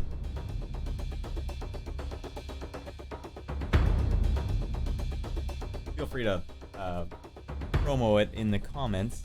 Because this stream I'll actually leave up. I've done a couple of streams the last couple of days. But I've deleted them all. Just because they're not really worth watching. This one's also not worth watching, but at least it's like stupid enough. So. Kind of enjoyable on that level. You know what I should do? Synthesizer ADHD. Let's try. This is one. You know, this is kind of what I'm doing right now. Is I'm just fiddling around with stuff that I've always kind of wanted to make videos for, but I never have yet. What am I looking for? Psychic modulation. This is a great synth. Phonec 2. I don't know if this will sound good with this drum beat, but it's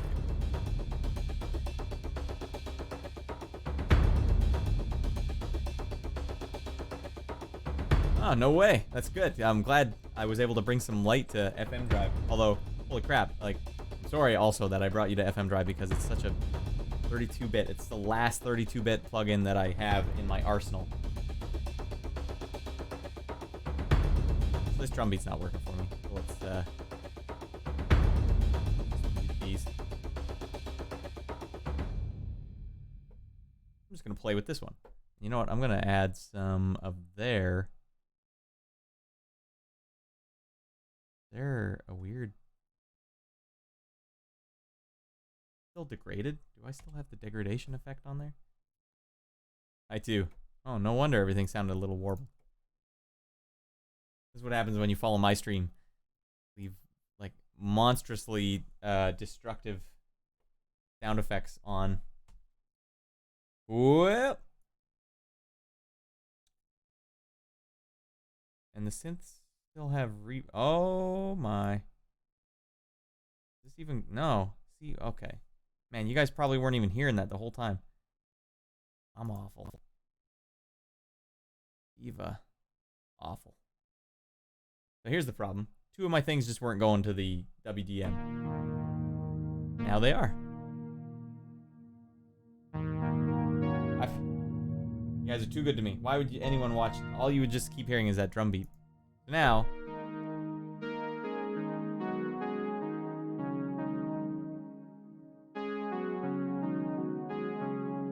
Yeah, I've heard Reaper's pretty good about that stuff. Like, I just can't jump ship. For some reason I feel like Cubase is the way to go, even though it seems like a lot of people work with Reaper, even on like big budget projects. So I'm stuck with JBridge, which causes a ton of problems.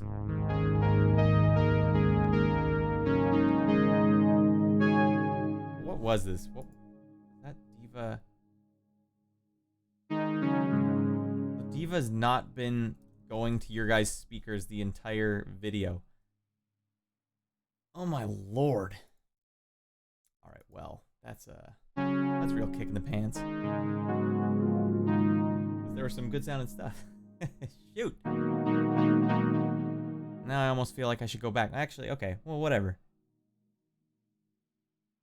Hey everyone, if you just got to the video now, feel free not to watch the last 2 hours, because some of the sounds might not have been getting to your speakers.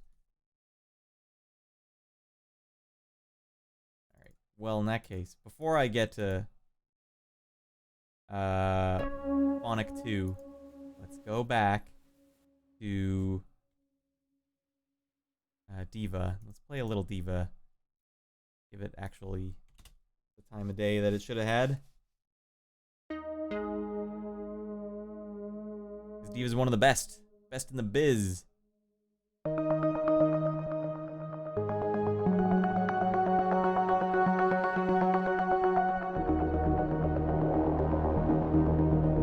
Yeah, one of the things I wanted to show in this video that you might not have been hearing is this Luftrum guy. Him and the Unfinished just came out with a Synthwave 2 preset pack. All these presets are just out of this world, man. So good.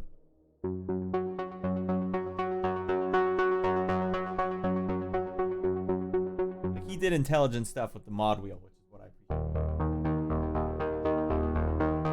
And then you can take it a little further by just turning down the cutoff for the envelope.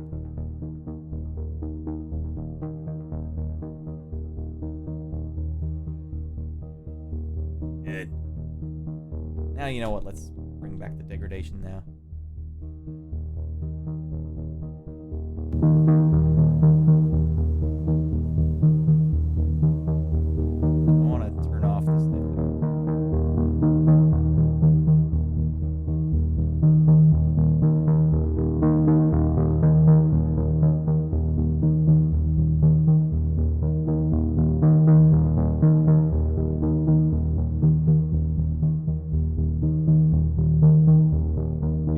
Just wish with what I did, it didn't crash often. Yeah, Synthwave does, Synthwave does crash. Cubase crashes all the time. It's super frustrating. Spend half my time troubleshooting it for sure. What can you do, you know? Oh, my ears. Well, let me just do a couple more presets from this Diva thing, then I'll go back to Phonec, because I feel like I've done a lot of Diva already, even though no one heard it. Whatevs. I like this one. Imagine Film. Stranger Things inspired arpeggio. Ugh, Stranger Things. That's something like I should have liked. I watched the first season of it, but I just couldn't watch any more of it. It feels like there's like some weird corporate guy trying to really jab at my nostalgia with that show. And like I like nostalgia. I'm a big fan of nostalgia, but that seemed like it was a weird, like super corporate way to go about it. First season was fine. You know, after Lost, the TV show Lost, now I have no problem jumping ship on a TV show before it's completed. Like, as soon as I get the littlest inkling that, like, oh, I don't think you guys are gonna have my best interest in mind, then it's like, I'm out of here. 'Cause Lost, I was like, they're gonna wrap it up. They have to. It's a TV show on TV. Of course they're gonna wrap it up. Nope. Once shows start introducing a bunch of stuff, that's when I start. Ooh, I like that. When I just start ramping up to get the hell out.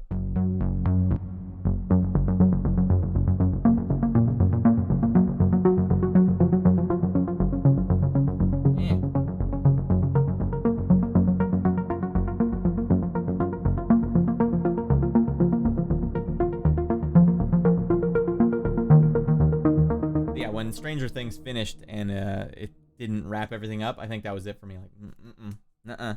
You guys don't know what you're doing. You're trying to make this a new season, like new season 2, season 3, season 4. Like, no. Ooh, this one has aftertouch on it. Maddie likey.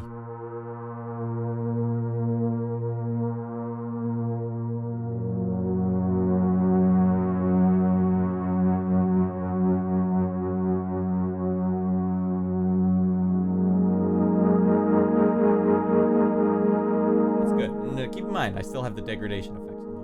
Probably get in the habit of turning those off after every preset, but whatever. This one I liked a lot, Antarctica. I don't know if anyone's ever heard the soundtrack that Vangelis did for Antarctica. It was right around the time like Blade Runner, just a little after actually. I think this might be based on that. I don't know.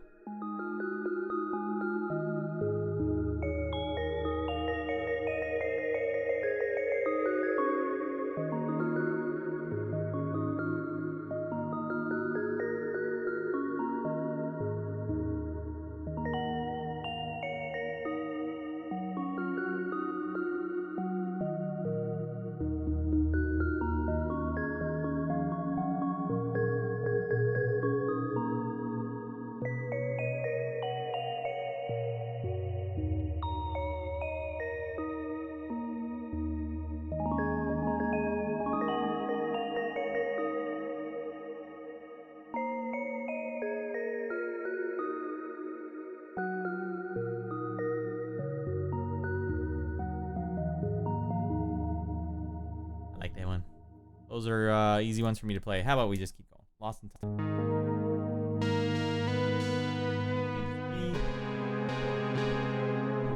Really stupid, random, who knows.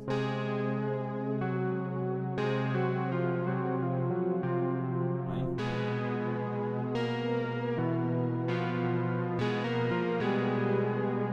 This is awful. Why would anyone watch this?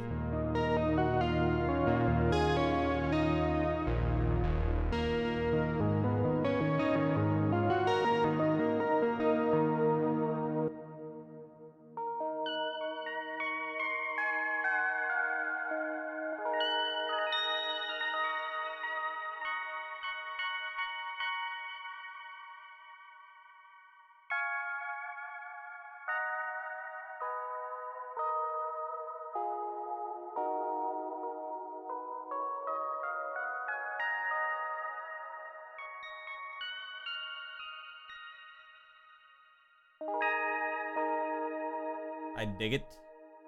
What's different about this one?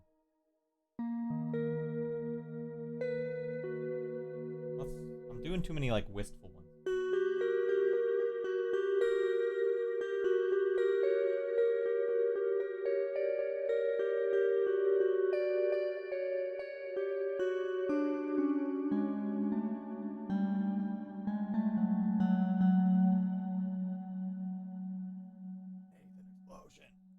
first season of Metalocalypse was sure a gem of gems.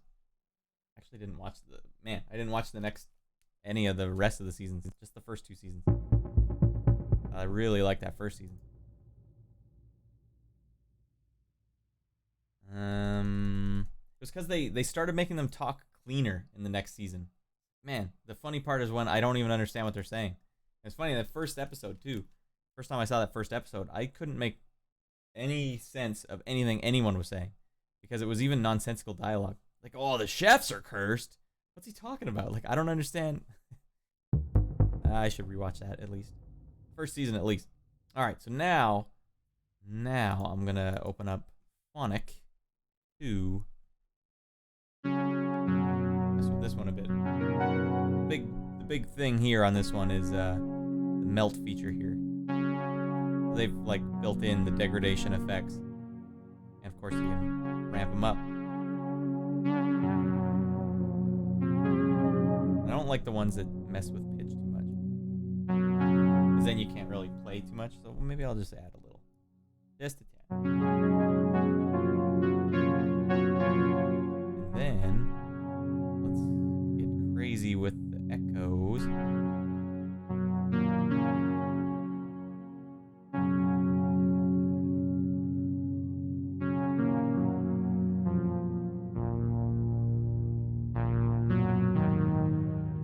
And the really cool thing about this is, and I bugged the developer for a really long time, you gotta add aftertouch to this thing, and it took him a while, because he said he didn't actually have a keyboard with aftertouch on it, that's why he couldn't add it, but add aftertouch now to like the HFO, the high frequency oscillator.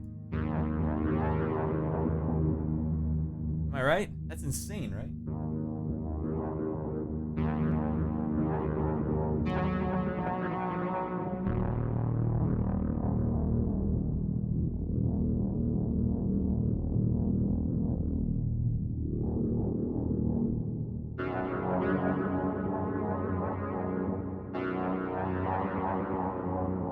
On there, great.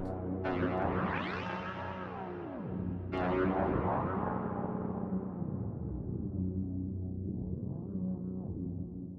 add it to the melt knob. Let's turn the HFO off.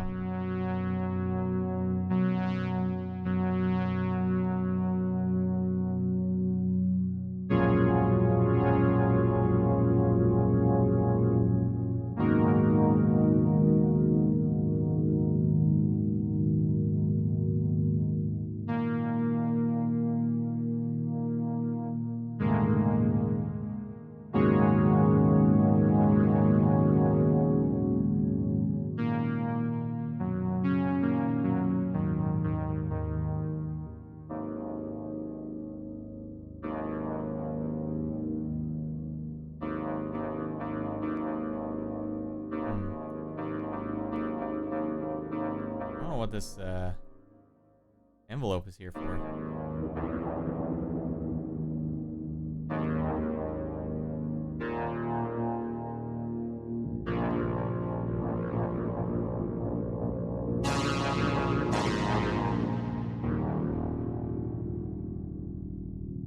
Get a dotted 8th note. Dot me.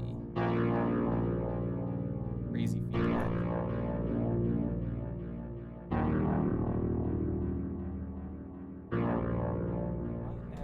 Reverb on this? Yes, I do. Let's try a different reverb. Let's try plate. Might not be a good one, but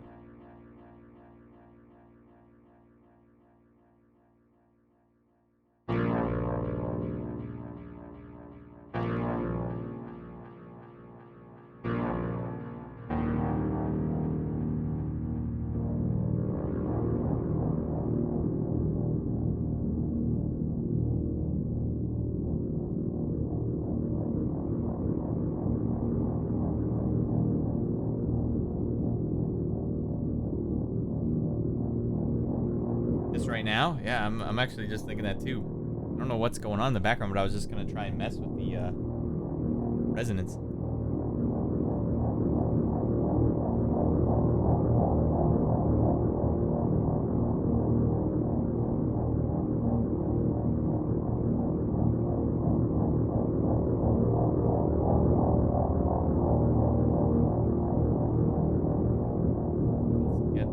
3rd octave here.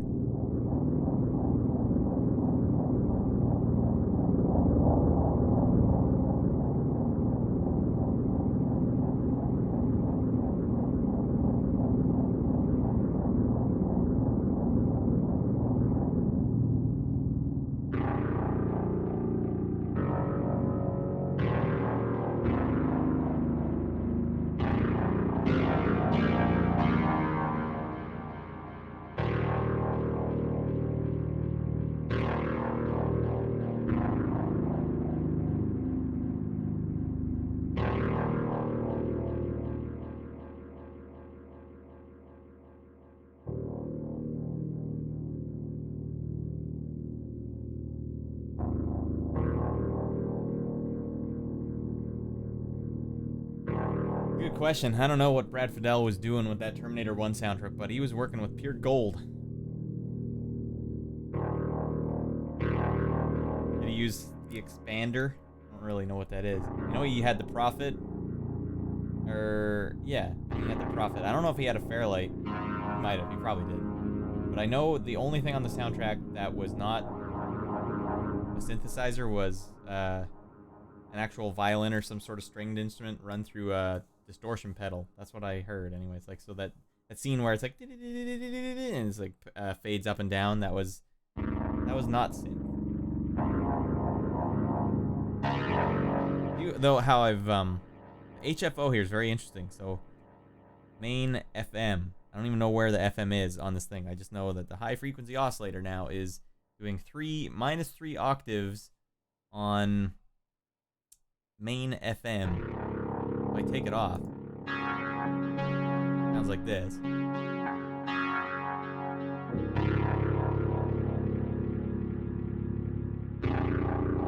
Okay, yeah, T2 probably did have it. But, and by the way, I'm really stoked in retrospect that they had Brad Fiedel come back for T2. That was, the first movie was low budget. I think it was done on like a couple of $1 million or something really small. And it was not meant to be like a cult classic or a big movie. It was a sci-fi horror movie. Like, those are not going to be, you're not going to get a lot of money back from that. And by the way, it's awesome that they used to take chances like that on movies. But then when T2 came out, they knew it was going to be big. Like, they hired Edward Furlong. He was like a modern day, or like a real life Bart Simpson. What would it look like if Bart Simpson were in a blockbuster action movie? And it would have to be that. And that was really, you know, groundbreaking at the time. But my point is, like, they knew they were going for a big market there, and so they got Brad Fiedel to come back. Like, what did he have on his, like, his resume at the time was like very small. It was like Terminator 1, obviously, but then there's like a couple of other little low budget horror movies, like Fright Night or something like that. I can't remember. And like Fletch Lives or something. I don't know. He worked on like a few. I think he also did the. Did he do the Top Gun anthem, or was that someone else? No, I don't think that was him. That was someone else. I like the way this sounds. But anyways, my point is, he didn't really have a lot of soundtracks under his belt, and they threw him on like one of the biggest movies of all time, especially at the time. Not so good when you go back and watch it. Terminator 2. They kind of made it too family oriented. That Terminator 1 though, oh my god, that's a good one. All right, so that was just the default patch. The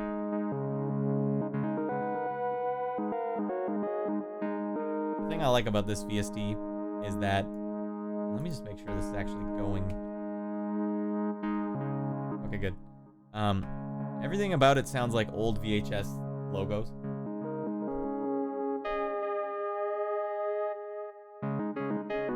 Vestron. You know, like the logo comes up in the middle of any one of these patches. They kind of sound the same. If I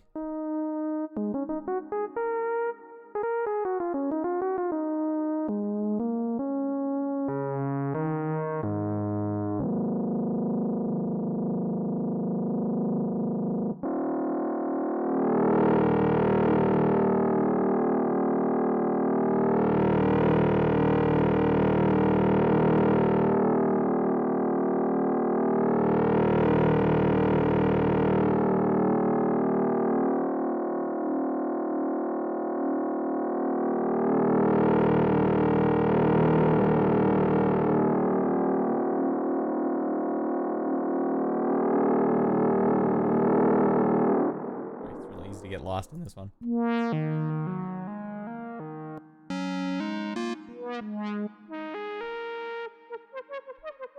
Eh.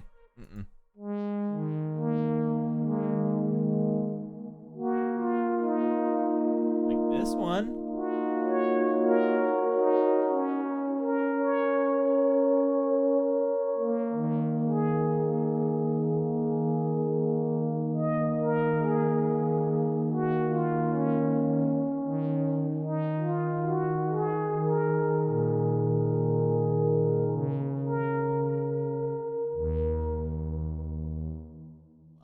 Being a bad boy again. Bad boy. Stop that meowing. It's Synthmas. Don't make me put a lump of coal in your synthesizer on Synthmas. Okay, so you think it's affecting main F-man affecting both oscillator waves seem like it, considering there are no other. So, but yeah, where's the? Don't you need like an extra? Like you said, there's no representation of it somewhere. Okay, HFO on.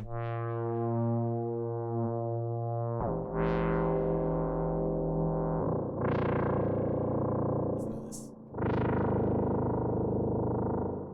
High frequency oscillator. I go up 3. Not nearly as good. What about this?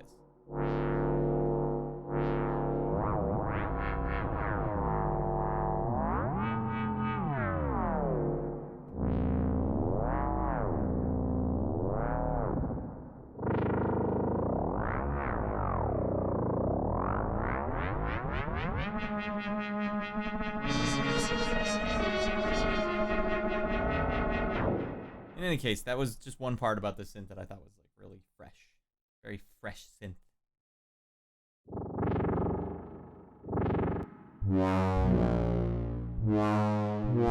What his glide sounds like. Oh wait, that's for the sequencer. Fine, I'll turn it on.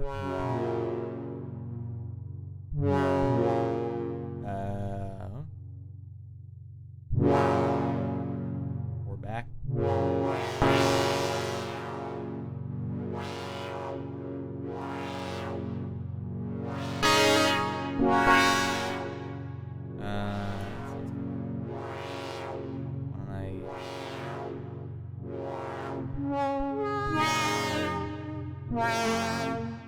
This is probably so stupid for people to listen to. It's a very cool synth. I very much recommend that. All right, well, geez, final half an hour here till it's Synthmas. What do I mess with now? Let's look through the archives here. And what about?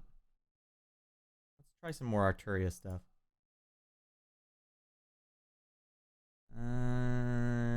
You know what? I've been having fun with their modular thing.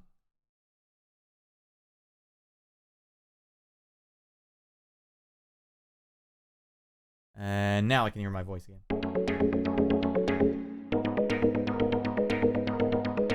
Funny with Mass Effect. There were some patches on the before they did the update, the big GUI update. There were some patches on the modular one that were directly used in Mass Effect. I remember that was why I got into Arturia stuff in the first place. Was Jack Wall did like an interview where he said, someone asked him what synths he used for the soundtrack, and he said all of the Arturia ones.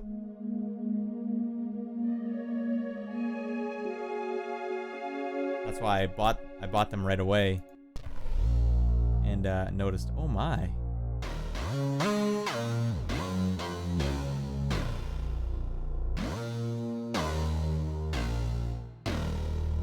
Good sounding. No idea what the hell I'm looking at here. Doesn't matter how hard I try, it just doesn't make sense to me, this synth. Especially the arpeggio. Like how to get this thing going. Oh my god.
effects on there. Let's double check. I know I have reverb on there still. Maybe I'll turn that off. And no, the effects are not on.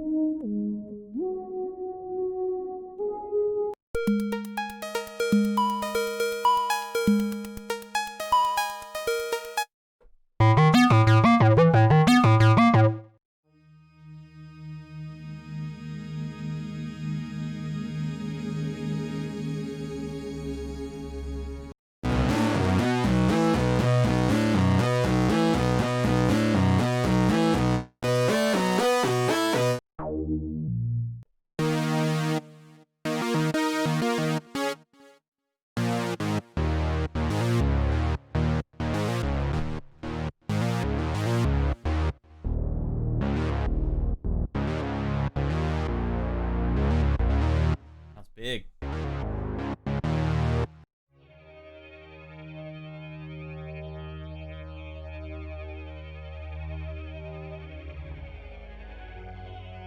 Yeah, dude. You can tell there's like so much here, and these are actually some of the best presets Arturia has ever made. They sound good right off the bat, most of them. But when you try and edit it, like when you try and figure out how the oscillator even works, or sorry, the arpeggio works, like there's nothing. That's where Arturia, they're awesome, but they're also awful. They're bastards, because they go so far with the emulation that if you're not an expert in it, you don't know how to do the thing you're trying to do. Like just everything here is labeled by weird terminology that I just don't understand. Because I'm a noob, you know, I'm a new to the synth sort of. I don't know everything about everything, you know. I've never owned an actual hardware synth. So yeah, definitely. It's hard to make edits to this, even though some of these I would love to edit.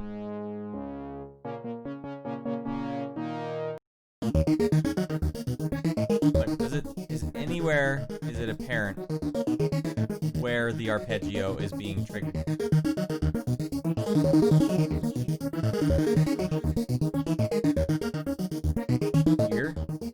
Here.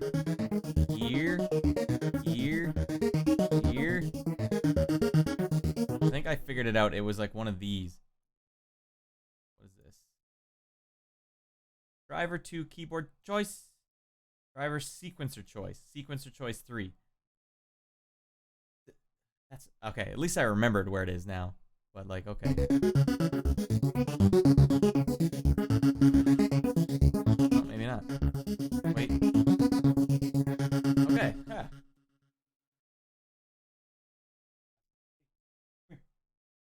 Yeah, you're worried I'm Jackie or something. Meows and meows and meows and meows. All right. Say hello to everyone. Let me tell you something. Having a kid was easy compared to owning a cat. This guy meows all the time, all night, every night, and it's like he doesn't even want anything. It's like he just has to meow. It's like he can't not meow. So you try and help him. I feel bad for him. He's like a tragic figure. I'll try and help you. I'll try and help you. Then you go to help him, and it's like he shoots himself in the foot every time.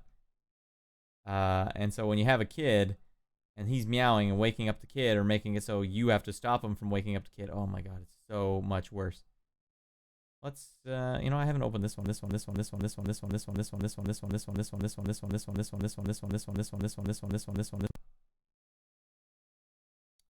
Synclavier.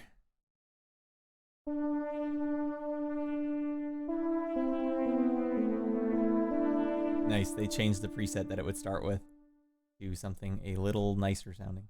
Can I get this bigger? At least 100%. Now we're talking.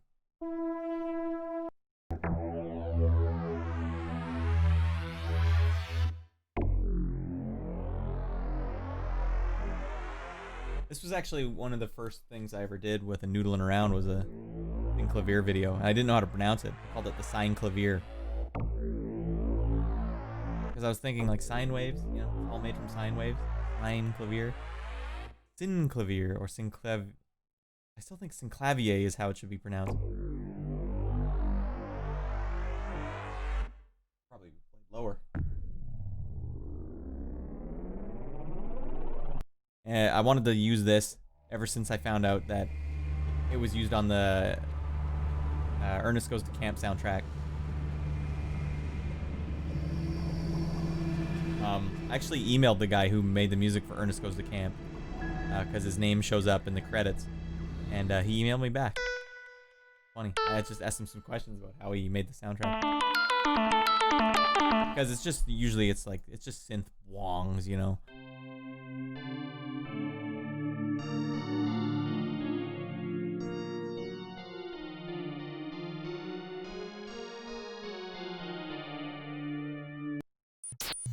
This was their old default patch. This was the one that would start the whole thing up.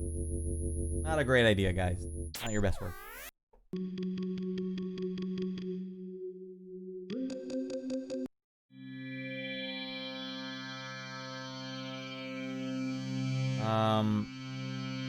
I don't know if this was used on Tron. I think Tron used a, I just remember seeing, I went through this at some point, because there's some Tron presets here. Tron used something called the, UVI has a sample, like, they sampled it. I can't remember what it is, but why don't I just open up the Tron patches?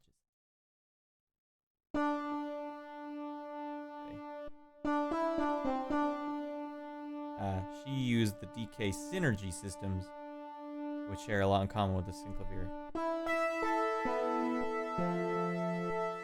But I had the same exact thought, like, oh, this was on, right? But the thing was, this synth was on a ton of soundtracks in the 80s, and it wasn't used very well. Like, maybe I can let's clear all template, simple sign. Start from scratch. It's been a really long time since I done anything with this, so hopefully I can get somewhere. No, I don't want that.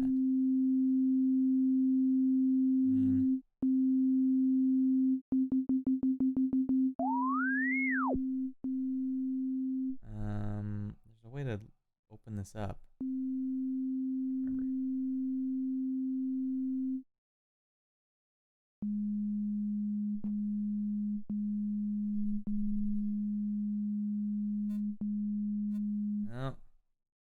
Riveting. Oh, you do this. Okay, now we're talking. What we got? Bad things. Two bad things.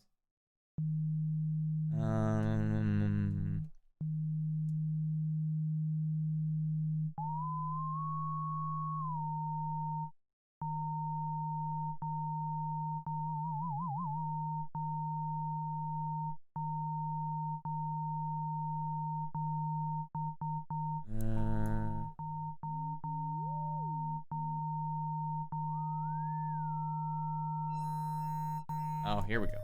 FM amount.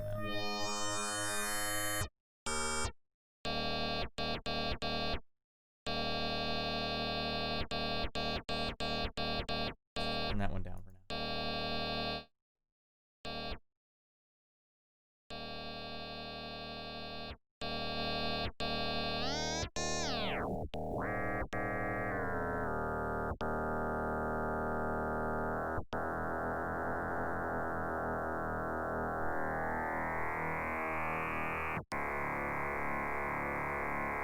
Okay, now we'll get the screen going. Let's get an envelope here. Wait, no, I want. Holy, my cat's being a bad boy. Two bad things. Where if he wakes them up, that's the end. That's the end for you, cat.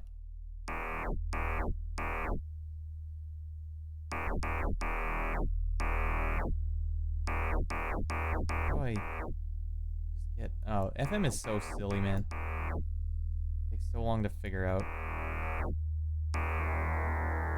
There. This sound was in basically every 80s movie. Let me just get a. I need it to be polyphonic. Did I make it non-polyphonic? Here we go. Like, okay, Bloodsport.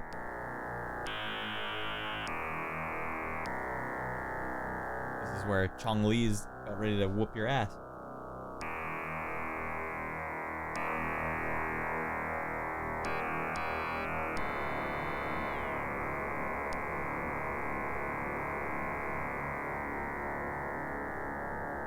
Okay.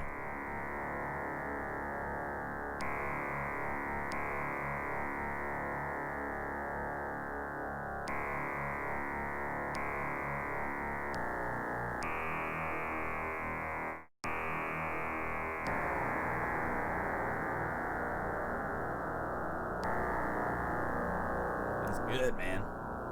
Obviously, this is a terrible version of this patch because, you know, it goes on for too long and I don't feel like.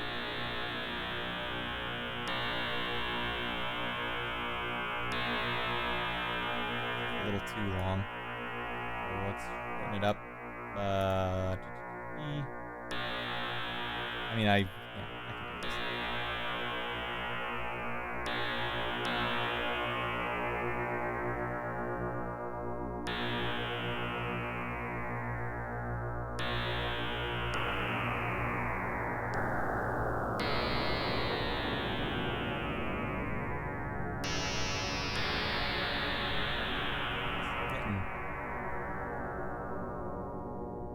Sounds like the cassette effect is.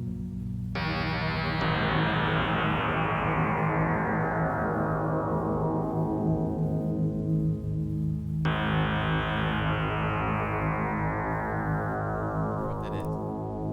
That drives me nuts. Really? Reverb, not that. This stuff.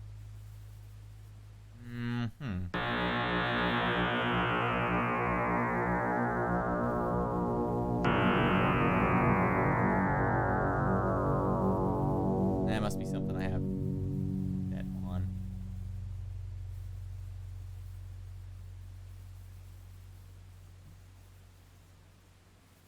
Oh. Oh. Is that it?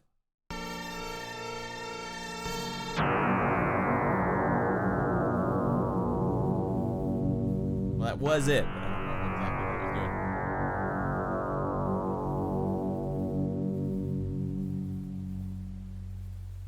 Yeah, I couldn't imagine loading in discs, little floppy discs for weird stuff like that. I'd love to have a synth like that now, though.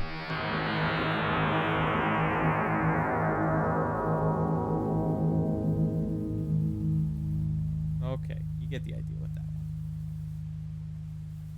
I'll just wrap it up with some good old FM. There's a lot of noise on that. I don't know what that was. Here we go. Ah, so it's coming from somewhere else. Reverb? The joys of troubleshooting audio.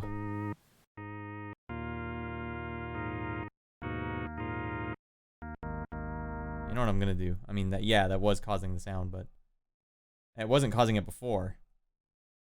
Who knows what the hell's going on here? What I'm gonna do is something I do with basically every project I ever work on. Throw on Decapitator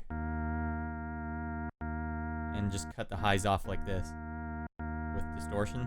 Kind of cool.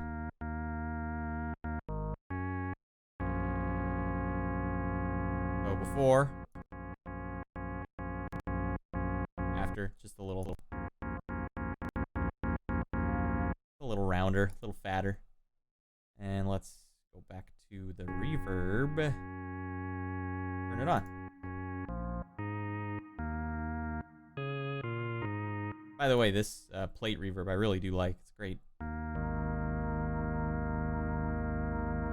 we go for insane mode.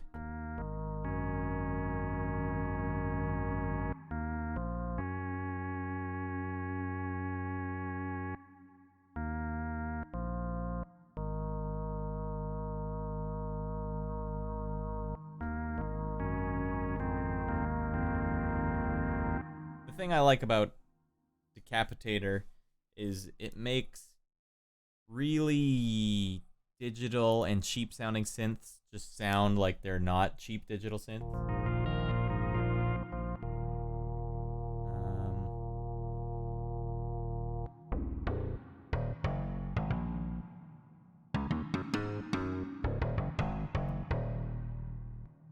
Here we go.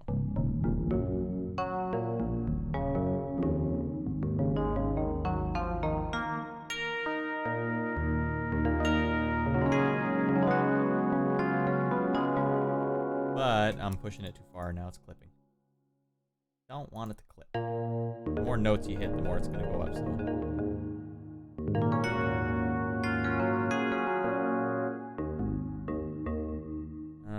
Where's my bank? I have a fun bank.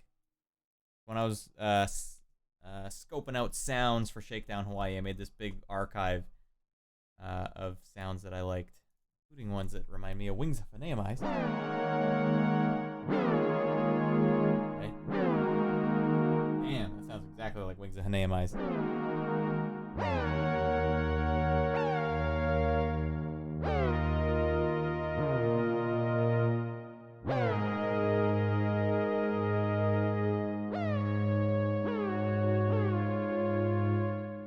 think that could use a little reverb, or sorry, delay. Go back to the sound toys. Let's add echo. Not a single project I've ever worked on has not had Echo Boy on it somewhere. Usually just Auddict.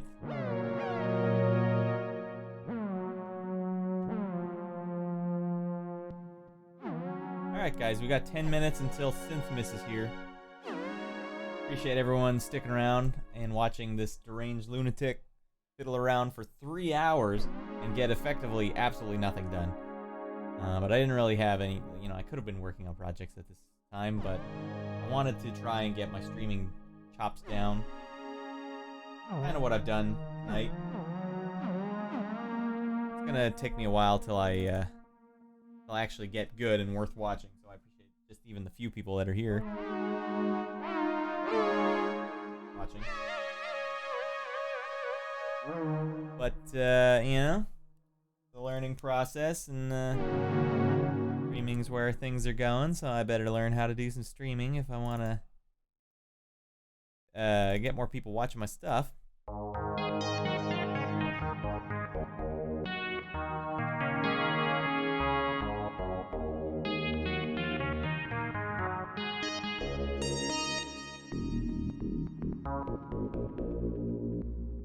I like the Matheny one, I think.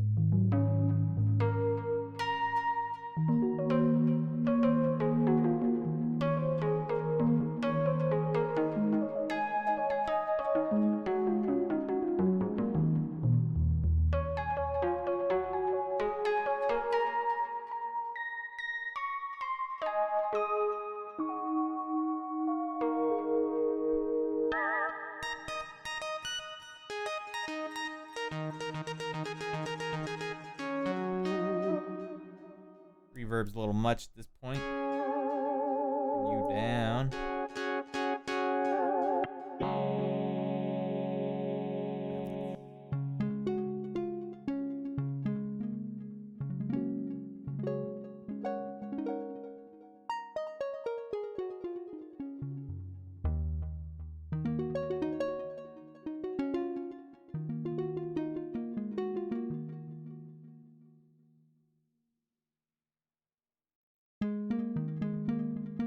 Thanks, man. I appreciate it.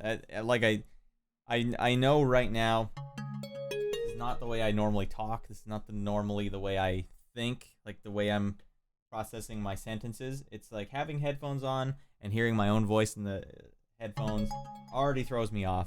And then not being able to really fiddle too much with my project because it's all going through one channel.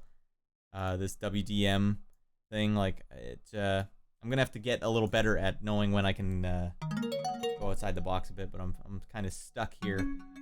I thought I would just load up a bunch of drum sounds and then it's gonna work out just fine. It didn't work out fine, but we're still figuring it out.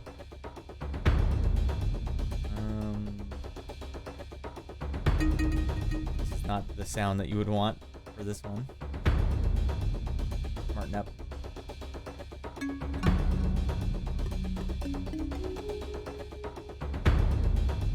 Maybe, you know what I should do? In the spirit of FM, something I really liked using recently is gospel musicians came out with FmTines 2. Yeah, I could put it on the master bus, and that would probably work just fine, but like... Then what would I be hearing? Because you can't hear anything... I don't know, I guess I can hear after the WM. I don't know if it like takes the audio or not. What I have is basically a bus where it's not triggered to go anywhere, so it only goes to the other channel. But you're right, I could probably put it on the master bus. Alright, so FmTines is basically just a bunch, like, gospel musicians, what they are is, there's like, gospel music's like really into like super jazz theory, like they use all these crazy chords, but they play gospel music. And they're really into FM synthesizers and like EPs. And they made this amazing sample library of all of these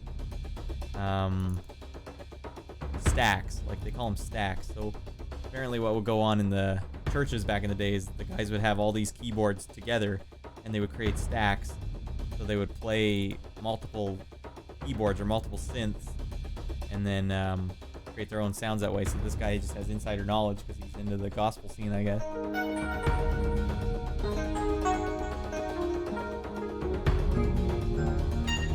They sampled really low notes too.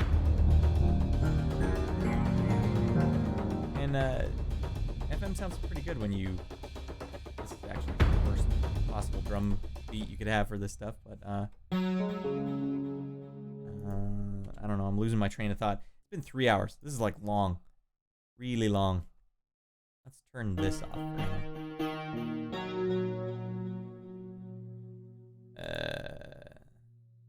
Let's just go through some of these presets.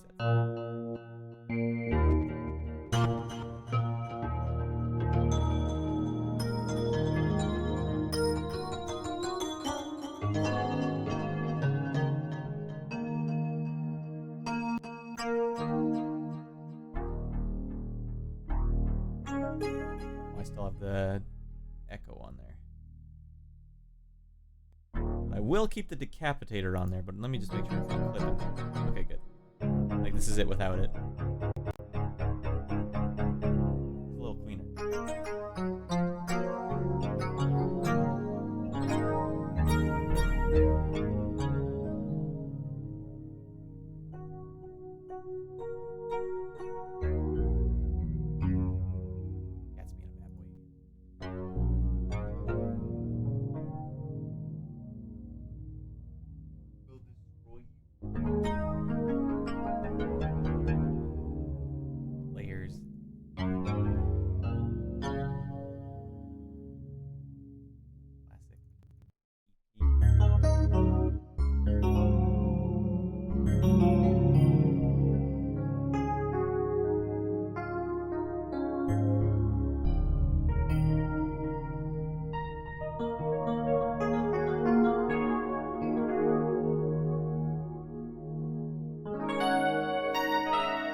Anyways, you know what, everyone?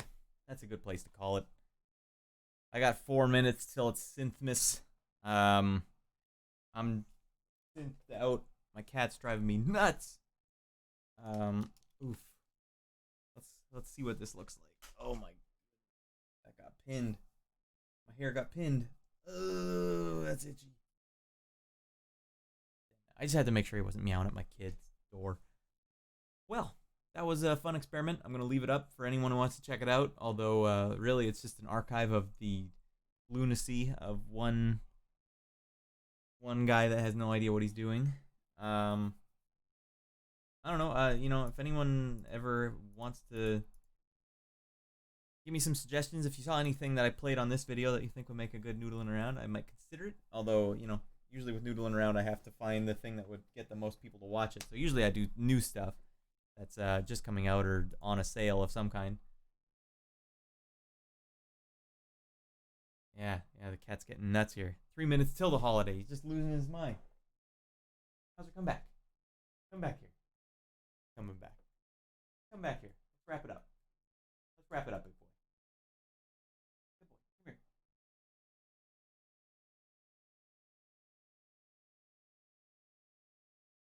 Come here. As long as he's sitting there, that's fine. He probably just really wants food. Anyways, yeah, I don't know what I'm saying. I'm talking craziness at this point. It's just been me and Brandon for a good while here. Anyways, on a real note, if everyone out there, I know holidays can be a stressful time, and I appreciate people stopping by and watching this on Christmas Eve. There's usually better things you can do, but there's also stuff beyond your control. I know before we had a kid, we never did anything on Christmas, so it was always wide open. But I know everyone's different. But yeah, everyone should have a happy holiday, I guess. Merry Christmas and whatnot. Play your synths, enjoy your synths, and I don't know. I don't know if I should actually wait until the bitter end or if I should just wrap it up here. I'll probably just wrap it up here. Hey everyone, Merry Synthmas, Merry Christmas. Enjoy your synthesizers. Enjoy the Matt Creamer audio channel. Keep your eye on this channel. I'm still figuring out what I'm doing. So I'm a mold of clay right now. A lump of clay that can be molded and forced into doing just about any wacky thing that you have to do to actually get views. Except for sell out. I'll never do that. And by the way, anyone, I've never had any ads on my channel. I make it a point to not have ads, but sometimes if you have something that's copyrighted, it forces you to, I don't know if it forces me to have ads. So if you've ever seen an ad on my channel, let me know. Leave a comment, because there should be no ads on this channel. I've been thinking about getting a Patreon in the future, in the new year at some point.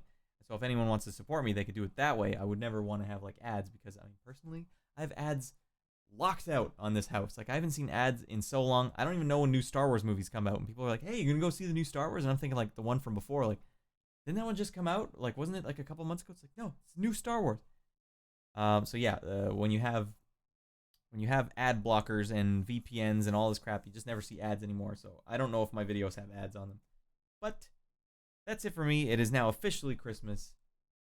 I hope everyone enjoyed Synthmas. We'll see you next year for sure for another Synthmas episode. Maybe I'll have more sense of what I'm doing at that point. But at this point, I don't know what the hell I'm doing. That's it. Synthmas concluded. Thank you everyone for watching the stream. Thanks Brandon for sticking around all night. That was fun to just play some synths with a fellow synth head and night owl. All right, bye everyone. See ya.